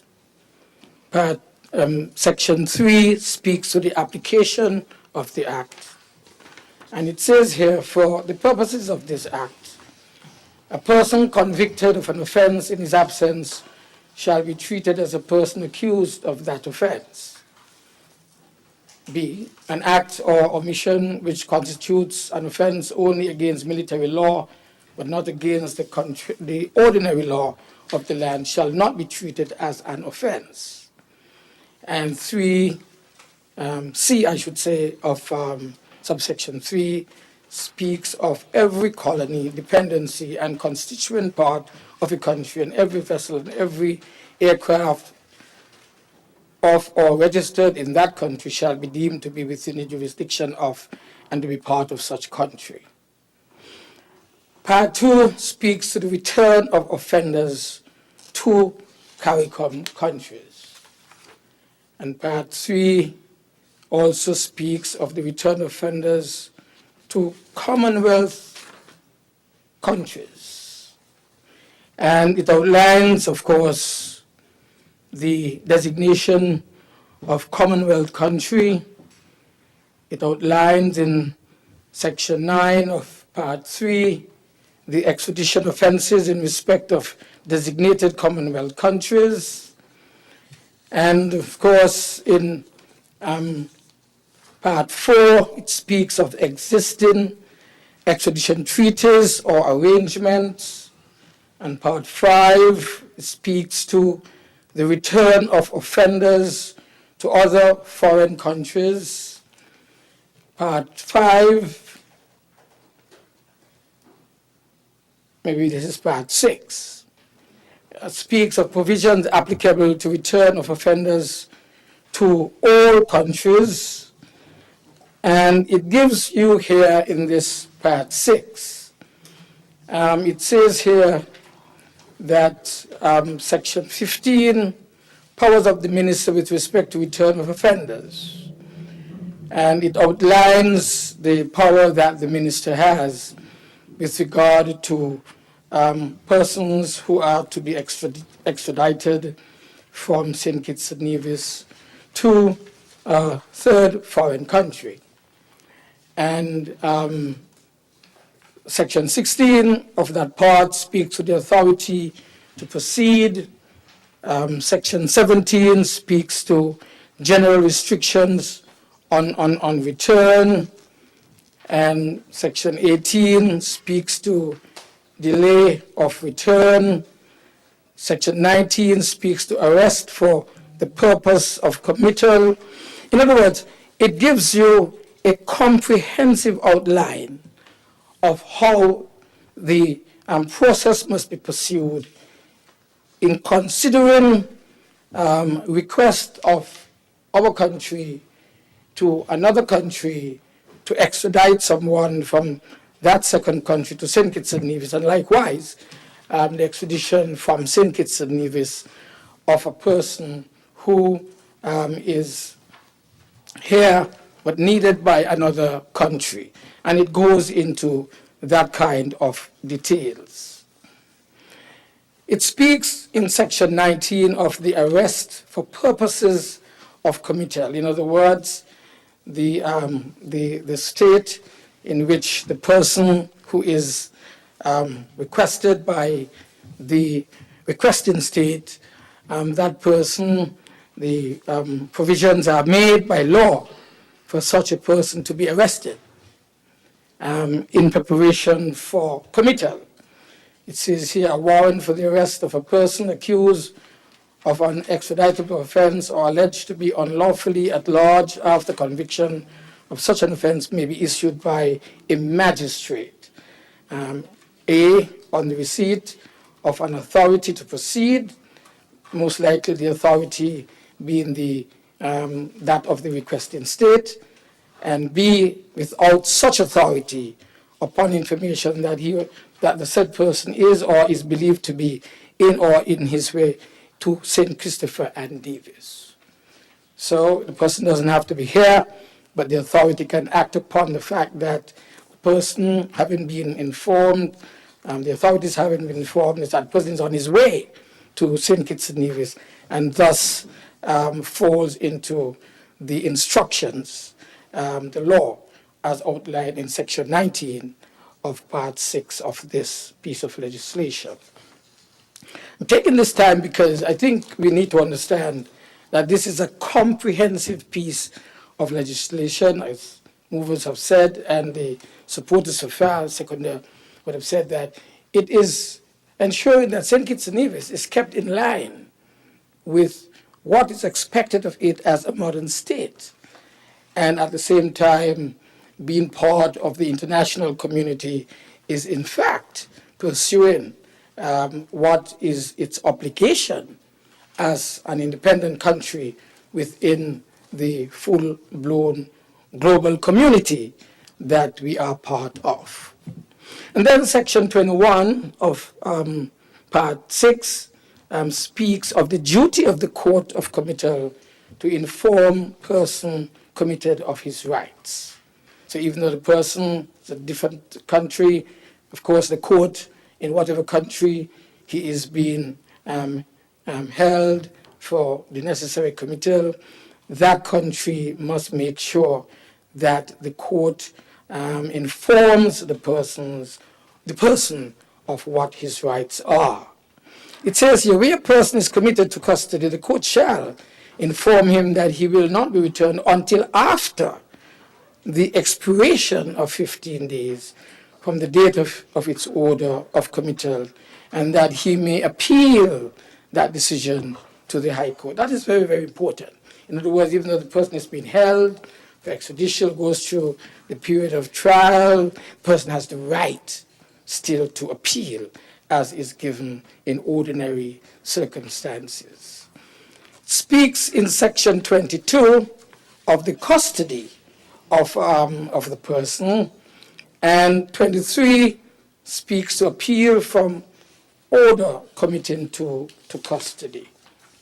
In fact, of course, the person may be in custody, has the right for appeal, has the right maybe to appeal against him being held or he or she being held in prison, may have the legal right to ask the court for release from prison so that at least still in the country that is being asked to extradite him or her, and then still have the legal rights of any other person, and the rights especially as outlined in legislation which we are debating today. I'm sure that there are other countries globally who have similar laws, and so the person who's held in custody has the right of appeal, has the right also of requesting the authorities for not being held in prison during the period of waiting for extradition. And so all those are rights which are enshrined within the law and which, as we are recognizing today, are part of our own legislation here in St. Kitts and Nevis. Appeal by Attorney General, where the decision of the magistrate is such that the return of the person requested cannot take place, the court shall, within 24 hours, transmit to the Attorney General the records of the case together with a copy of his decision, and the Attorney General may, within 3 working days from the date of the receipt of such record, appeal to the High Court by an application to be accompanied by the said record and by a copy of the decision of the Court of Committal filed in the registry of the High Court. In subsection 2 of section 24, it speaks of a copy of the application shall be served on the person whose return is requested. Subsection 3, of section 24 speaks on an appeal under this section. The provisions of section 23 shall apply mutatis mutandis, and where the High Court orders the committal to custody of the person whose return is requested, such order shall be treated for all purposes other than an appeal therefrom as an order committing such person to custody.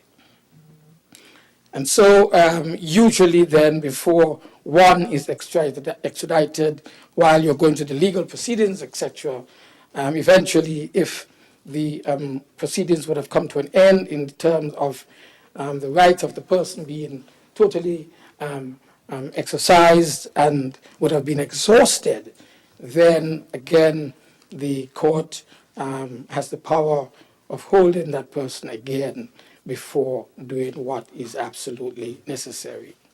And so it says here, powers of the court. On an appeal made to the High Court, the court may, without prejudice to any other jurisdiction, order the person committed to be discharged from custody if it appears to the court that the following: A, by reason of trivial nature of the offense of which he is accused or was convicted, or by reason of the passage of time since he is alleged to have committed the offense or to have become unlawfully at large, and C, because the accusation against him or her is not made in good faith in the interest of justice. It would, having regard to all the circumstances, be unjust or oppressive to return the person. So the court can order that the person be released. He is not to be extradited as has been requested by the state that is making the request, and the person is released. Order of return to requesting country. 26. It says here, where a person is committed to await his return and is not discharged by order of the High Court or of any other competent court, the minister may, by warrant, order him to be returned to the requesting country unless the return of that person is prohibited or temporarily prohibited by section 17 or 18, or the minister decides under this section or under section 15 to make no such order in his or her case. So, of course, there are circumstances which would allow a person to be returned under given specific cases. It says here, a person shall not be returned to any country under this act in any case until the expiration of the period of 15 days, beginning with the day on which the order for his committal is made. And I think I read something similar of that account earlier with regard to this. Now, in subsection 3 of Section 16 under Part 6, it says here the minister may not make an order under this section in the case of any person if it appears to the minister on the grounds mentioned in Section 25 that it will be unjust or oppressive to return that person, or if he considers on any such grounds as are mentioned in Section 17 and that the order ought not to be made. So I take the time for us to understand that in an extradition matter, it can be a long, drawn-out process, which to a large extent will be within the spirit of the law under which the extradition is being requested. And in our case here, in our case of the Extradition Bill of 2025, the circumstances are being laid out. But Section 27, also of Part 6, is important because it speaks to evidence. It says here, in Section 1, in any proceedings under, for the purpose of this act, in respect of a person in custody thereunder, a document duly authenticated with which purports to set out evidence given on oath in the requesting country shall be admissible as evidence of the matters stated therein. B, a document duly authenticated which purports to have received in evidence. Oh, sorry, I forgot. Yes. And this is technical stuff, so, well, I was slow. So I'm now at Section 27, which speaks of evidence under Part subsection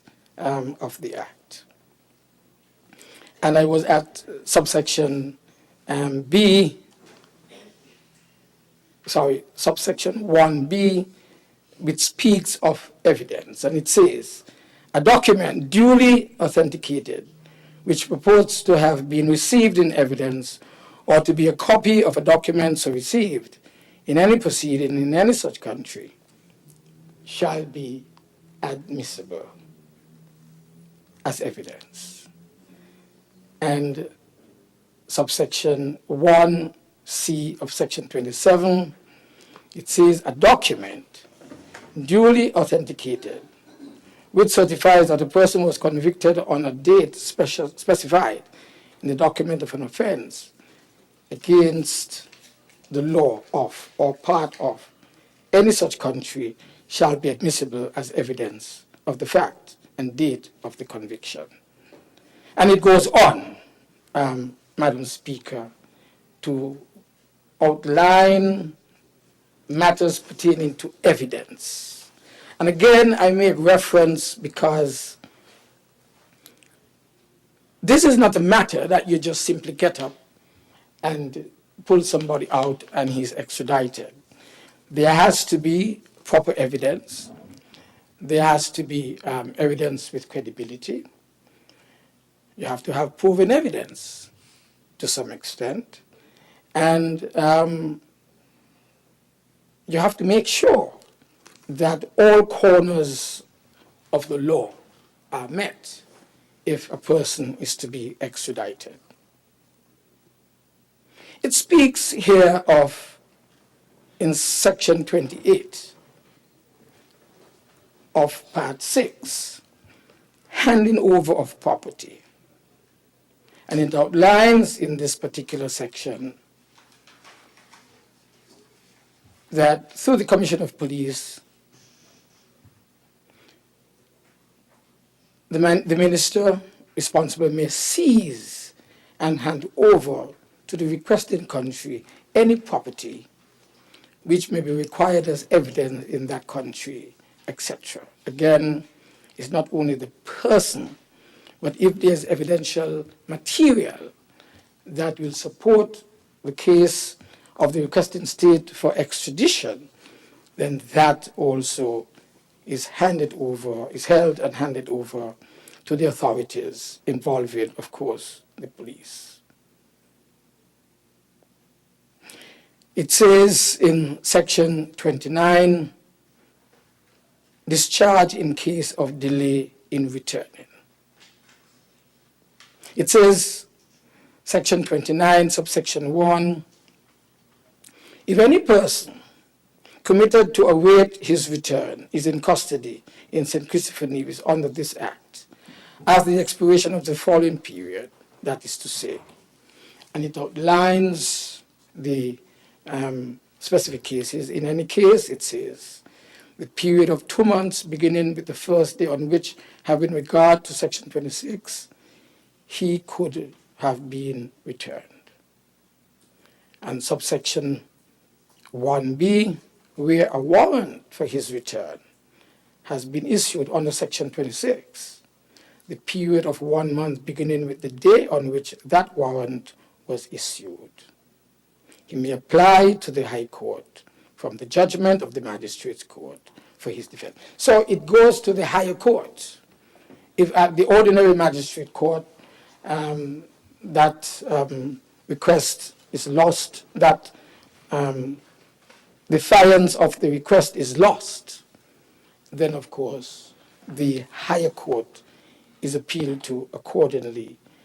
And just to say that St. Kitts and Nevis, under the previous act, from which this act I think would have gathered substance as well, we have always ensured that there is the opportunity to appeal to the higher court so that justice can be seen to have been served.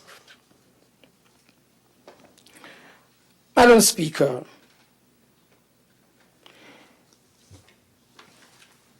Part 7 speaks of the treatment of persons who would have returned to St. Christopher and Nevis.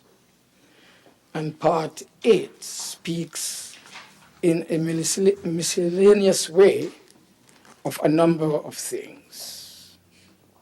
How you remove the prisoner who is being held to and from other countries, and the enforcement of foreign punishments. Section 35 in particular speaks to the amendment of schedules. And it says that the minister by order can, in fact, amend schedules. Section 37 under this particular part speaks of transitional provisions. And then we move to the schedule, and you have schedule of offenses that are extraditable. I don't want to go through them because for the purpose of the general public, I think it's important that they be aware. Murder of any degree.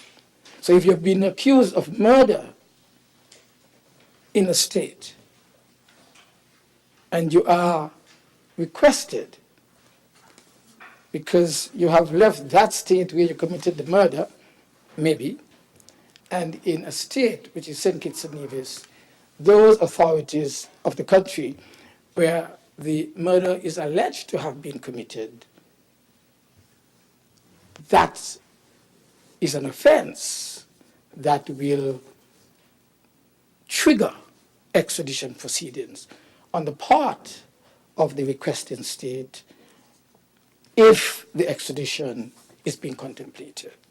So murder of any degree, first, second, or how many ever degrees, maybe 180 degrees, I don't know, but as many degrees of murder that qualifies, according to law, for extradition to be triggered, if possible, and has to be gone through according to the dictates of this law.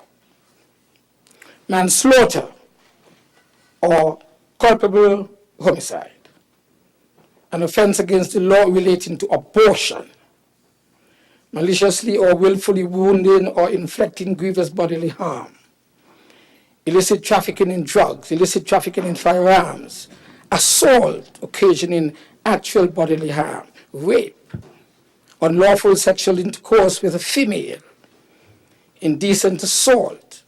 So any of these female-related acts, for example, taking place in one country, and you flee to another country, to St. Kitts and Nevis, and you think you've gotten away, according to our law of extradition, if that state where the allegation is being made wishes to have you come to that state to answer the charge that is being put against you, these sexual offenses that I've just mentioned qualify us in St. Kitts and Nevis to consider the request for extradition. So rape, unlawful sexual intercourse with a female, notice with a female, that's kind of very incomplete, I would think. Indecent assault, procuring or trafficking in women or young persons for immoral purposes, bigamy,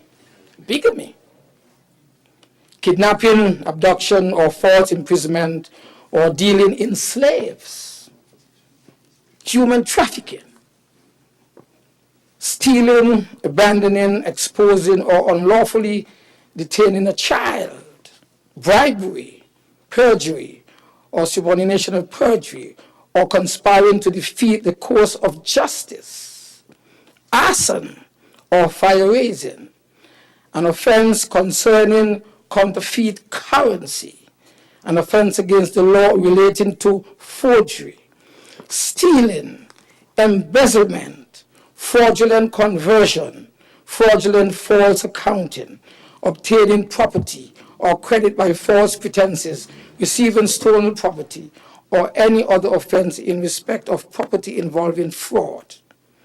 All these qualify, according to this law, for requests of extradition to be made by a requesting state as against the receiving state. Burglary, housebreaking, or any similar offense, robbery, blackmail, or extortion by means of threats or by abuse of authority. Blackmail, important.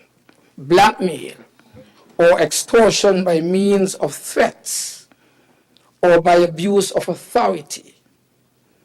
And the Attorney General specifically wants me to repeat this because I believe it is critically important.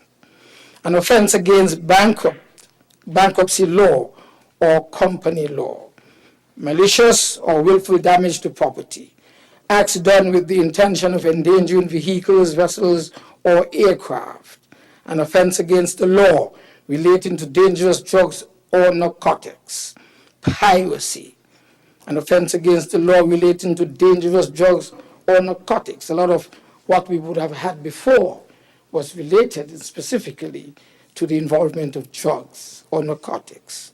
Piracy, revolt against the authority of the master of a ship or commander of an aircraft. It's interesting. Hijacking, whether it's an aircraft or a ship. This, again, qualifies for extradition proceedings. Contravention of import or export prohibitions relating to precious stones, gold, or other precious metals. Any offense under Hijacking Act and any attempt to commit such offense. Money laundering, terrorist financing, proliferation, financing of weapons of mass destruction, etc. So this is an example of what would have been identified within our legislation that would allow us as a country to consider a request for extradition based on charges which would have been laid by the requesting state, sent to our state, the receiving state, for such compliance or cooperation. So, in other words, the government, whether it is here in St. Kitts and Nevis, that is requesting a person who would have committed an offense, we will go according to this law. But if a person is here and the person is being requested by a requesting state, of course, we also would make sure that the state which is making that request does so according to our law. And if we are making that request of that state, we have to make sure that our request falls within the ambit of the laws of the requested state. But there are cases as well where a request for extradition can be made if the person is not in the state where the offense has been made, not in the state where he is a citizen of, but in a third state, not where he is, not where he's from, but from another state. Again, those requests, when they are made, have to fall within the four corners of the law. Whether it is the law of the requesting state, where then you would assume that the offense would have been committed, whether it is a request that is made of a state where the person is, which may not be in St. Kitts and Nevis, or if the person is in St. Kitts and Nevis, three different scenarios then, the law is being proceeded with at all times. So we want to assure our citizens, and we want to give assurance to citizens who may be resident here and are being requested by the requesting state for them to be extradited to answer charges, criminal charges, etc. We are going to be guided by what this law says. This piece of legislation that is before us today in this Parliament, and which becomes our Bible of guidance as to how we proceed. I therefore lend my support to this bill. Thank you. Thank you, Honourable Member for St. Christopher 6. Any other presentation? So I invite the move of the bill to do wrap up. Grateful, Madam Speaker, Madam Deputy Speaker. Madam Deputy Speaker, I must say, if you'll allow me to, that there could be no better presentation on a bill than by a man that has been in these hallowed halls for 36 years. I even learned more about the bill, and my team drafted it in the last half an hour than I did before today. So I must compliment the last debater, the member for St. Christopher 6, for his clear overview of all of the details in this medium-sized but important bill, and to use his words, which has now become the Bible in St. Kitts and Nevis for extradition. Madam Deputy Speaker, this is the 35th time we have been before this Parliament in the last 33 months. We have tabled 83 bills. This is the 76th debate in 35 sessions in 33 months. By any metric, this is an active Parliament that is doing good for the people of St. Kitts and Nevis. So I want to say, while I'm wrapping up, that our people should not be confused about what we're doing in this Honourable House. We're doing it for them. And people should not be distracted by persons who have been here for less than a third of the time, have debated no more, and probably much less than 10 of those 76 debates. Don't be distracted by that. Focus on the hard work that is being done in these chambers, that we're doing for you. And I say that to say, sometimes the general public feels that we come in here and we have fancy debates and it doesn't impact them. But I want to point out, Madam Speaker, in my wrap-up, why this bill matters. What this bill does, it creates a modern extradition regime that anybody can take up, go on our website and see, and say, St. Kitts and Nevis has a modern extradition regime. We therefore, the deduction from that is that we have strong anti-crime laws and will not tolerate being a safe haven for criminals of any nature. And what does that do? It allows those persons who look at our laws to say, but St. Kitts and Nevis seems like a place where the rule of law is dominant, and therefore we would like to invest in that country. No strong anti-crime laws, no foreign direct investment. No foreign direct investment, no new jobs, Madam Deputy Speaker. This type of bill allows us to be a responsible member of the international community to create an environment in which persons are willing to bring their money for the benefit of the 53,000 of us who reside in these two islands. Also, what this bill does, it creates a stronger anti-money laundering, counter-terrorist financing regime. Without strong laws in relation to those matters, Madam Deputy Speaker, we will have no corresponding banking. We will be blacklisted, grey-listed, and cut off from the international financial market.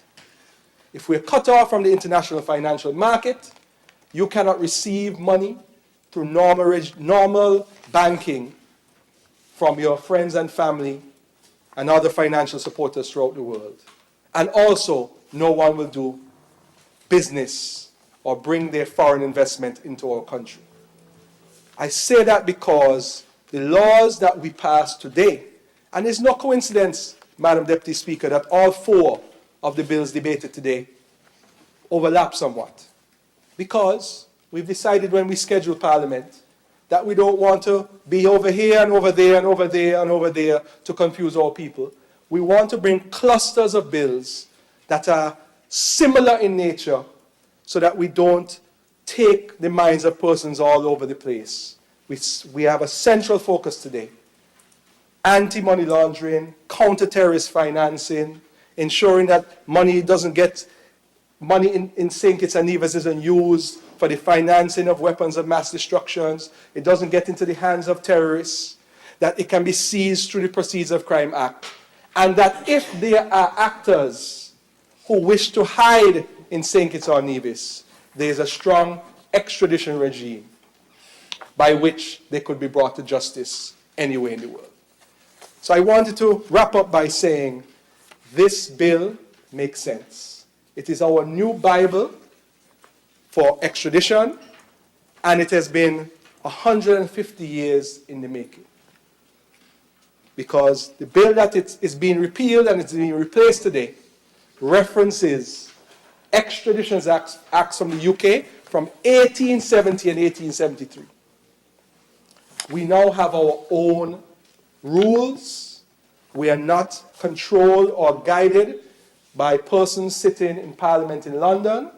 This Parliament has come today to say this is our Bible for extradition, and these are the rules which are fair, provide due process, and allows our authorities to take matters of extradition through the various stages in order for us to be a responsible member of the international community.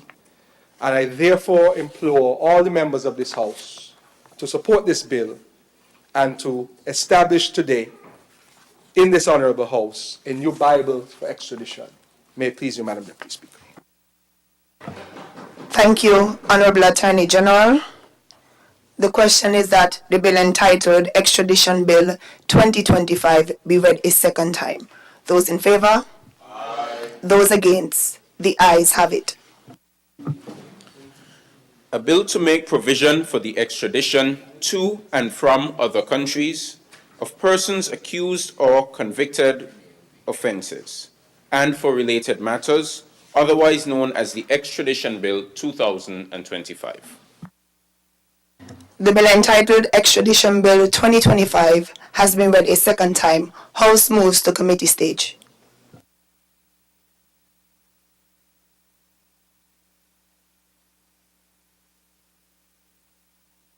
Clauses 1 to 38. The question is that clauses 1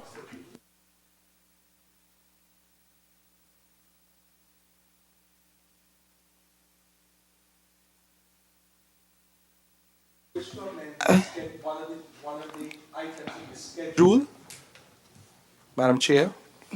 But that is not necessarily 38. That is the schedule. But I don't know if the schedule is read separately. Yes, so we'll raise that issue when schedule is read. Okay. Clauses 1 to 38.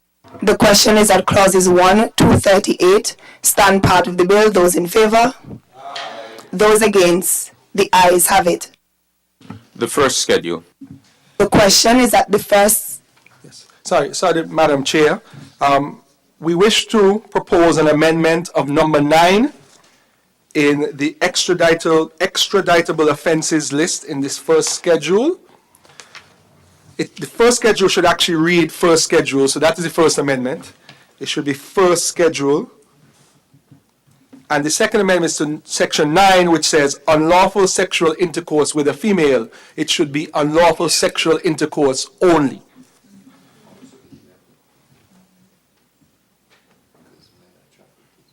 Yes. And so 9 should read, it currently reads unlawful sexual intercourse with a female. It should read unlawful sexual intercourse, full stop. And section 11, which reads procuring or trafficking in women or young persons, it should be procuring or trafficking in people for immoral purposes. So remove women or young people in people or young persons. I should actually in persons. Trafficking in persons is the language that normally is used. So it should be procuring or trafficking in persons for immoral purposes. Yes, so we're taking out women or young persons and also the comma. So it should be procuring, comma, or trafficking in, well, yeah, the comma should remain, comma, persons for immoral purposes. Yes, please, Madam Chair. The question is that the proposed amendments for the first schedule stand part of the bill. Those in favor? Aye. Those against? The ayes have it. The second schedule. The question is that the second schedule stands part of the bill. Those in favor? Aye. Those against? The ayes have it. The enacting clause. The question is that the enacting clause stands part of the bill. Those in favor? Aye. Those against? The ayes have it. The title. The question is that the title stands part of the bill. Those in favor? Aye. Those against? The ayes have it.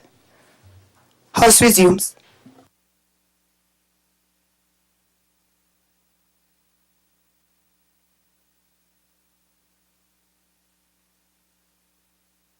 I recognize the Honorable Attorney General.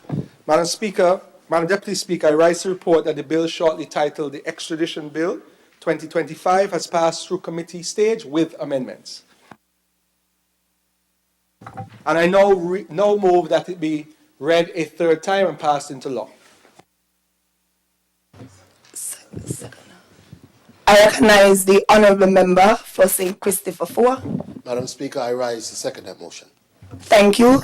The question is that the bill entitled Extradition Bill 2025 be read a third time and passed into law. Those in favor?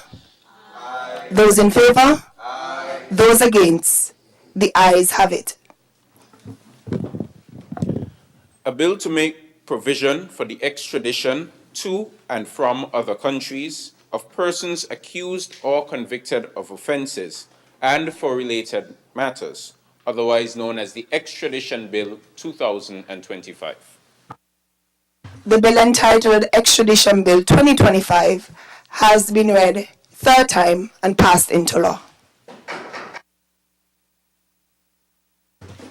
Next item on the order paper.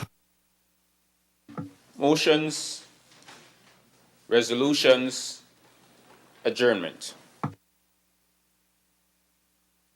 I recognize the Honorable Senator Joya Clark. Madam Deputy Speaker, on the adjournment, kindly allow me to bring to the attention of this Honorable House the note that the government of St. Kitts and Nevis, as we announced some couple months ago in our budget address, will be hosting the Global Sustainable Island Summit starting on Sunday with 2 days of our Island Youth Forum. We expect to have over 120 something youth from across St. Kitts and Nevis joining us at the St. Kitts Marriott Hotel, plus youth internationally. On Monday as well, we will be hosting the Geothermal Forum that would be co-hosted by Minister Maynard, member for number 3, and Premier Brantley in Nevis in partnership with Nevlec and Skelec. And on Tuesday 27th to the 29th, we will have 3 days of plenary sessions at the St. Kitts Marriott Resort. We have guest speakers from all across the world, over 200 plus delegates from as far as the Pacific, including Marshall Islands and Palau, heads of ministries of environment across the Caribbean, as well as technical agencies, including United Nations agencies, etc., regionally and internationally, to participate in this summit.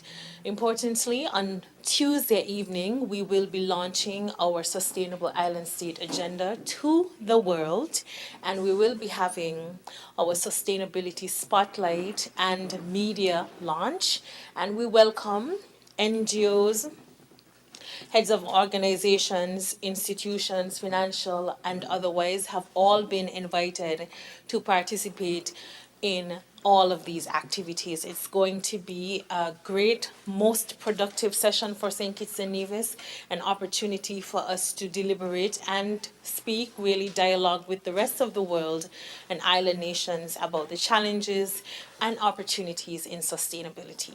Thank you, Madam Deputy Thank you, Speaker. Honorable Senator Clark. I recognize the Honorable Member for St. Christopher 3. Madam Speaker, Madam Deputy Speaker, my apologies.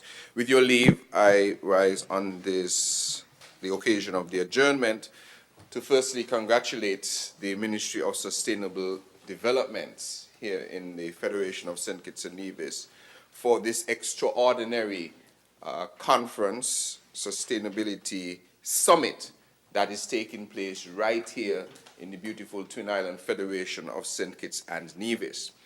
This is no small undertaking. It has been in the works for months. Hundreds of delegates and participants from across the globe, from as far as a plane can fly to here, will be part of this particular summit. And this summit is effectively the Sustainable Island Island Summit, or the Global Sustainable Island Summit, is about taking action for island sustainability. And as we officially launch our Sustainable Island State Agenda, we are showcasing to the world the tremendous work that we have been doing to establish St. Kitts and Nevis as the most sustainable island, most sustainable island state in the globe. And so from water and food security to climate resilience and geothermal energy, this summit helps all to discover how islands such as ours are leading the way in sustainable development, how we are exploring innovative solutions and collaborating on strategies for a thriving island future. And so I want you to pay attention to the outcomes of this summit. This is where partnerships are developed and concretized, and this will put St. Kitts and Nevis further in the front on becoming a sustainable island state agenda. It would be my privilege to lend my full support to these activities by the Minister of Sustainable Development and the Cabinet as a whole, as the administration is intent on achieving our sustainable island state agenda goals. So I want to commend the tremendous amount of work that has been done. I've been speaking with stakeholders from across the globe and I'm having meetings. Many of them have told me how excited they are to be traveling to St. Kitts. And many of them want to finalize a number of the very important partnerships that we have been working on. And so we look forward to that. Many of the ministers will be in action, showcasing our progressive agenda to move forward. With that, Madam Deputy Speaker, I also want to take this opportunity to congratulate I think we did already, but the month of May is a very exciting month for the St. Kitts Nevis Labour Party, and there were a number of successful events that have taken place over the month of May, including marching in solidarity with our workers on the first Monday of May, as we do traditionally every May. But in addition to that, our political organization goes to conference in the month of May to decide our agenda for the upcoming year, and in this case, the upcoming 2 years. And so I want to take this opportunity to publicly congratulate our party leader, who was elected once again to serve as our leader. That is our Prime Minister, the member for constituency number 8, the Honorable Dr. Terence Droop, as he was returned as the leader. And I also want to congratulate, of course, Yes, unopposed, of course. He was elected unopposed, meaning he got nominated from all of our branches to continue as leader. And likewise, the Deputy Prime Minister, Honorable Dr. Jeffrey Hanley, member for constituency number 1, and myself as the other deputy political leaders also returned the confidence of our conference with nominations from all the branches, and we were also returned unopposed. So congratulations to my colleague, and congratulations to the new executive of the St. Kitts Nevis Labour Party. The party is what forms the agenda and gives this administration the mandate on how we should govern. It is, at the end of the day, we have been set here or sent here on a political agenda to achieve political milestones on behalf of all the people of St. Kitts and Nevis. And we take our guidance from the root of our party, the masses of the people, and so we want to thank them ever so grandly here for giving us this mandate and for their continued support. The conference was held this last Sunday.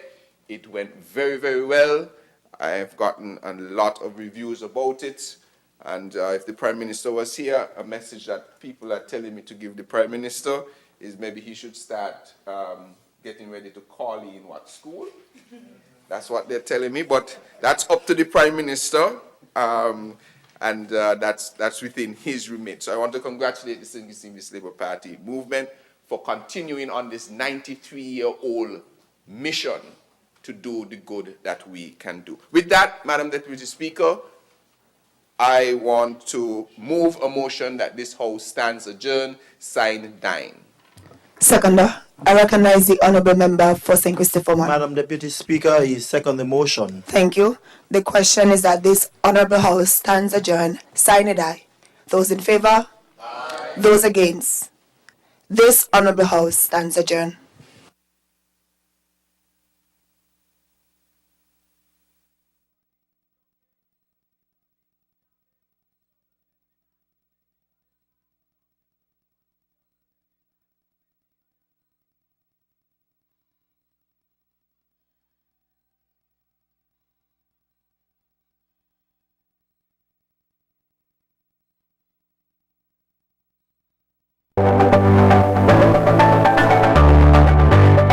Good day.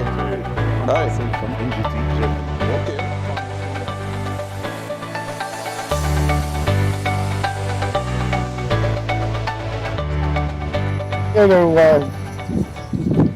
Take the second flight of the drone just to demonstrate how it operates. What we have over here in this rack is a sensor for measuring electromagnetic signatures as well as magnetic signatures, and then the drone will fly in parallel traverses every 50 meters apart, about 50 meters high, Okay. to measure the resistivity in the subsurface.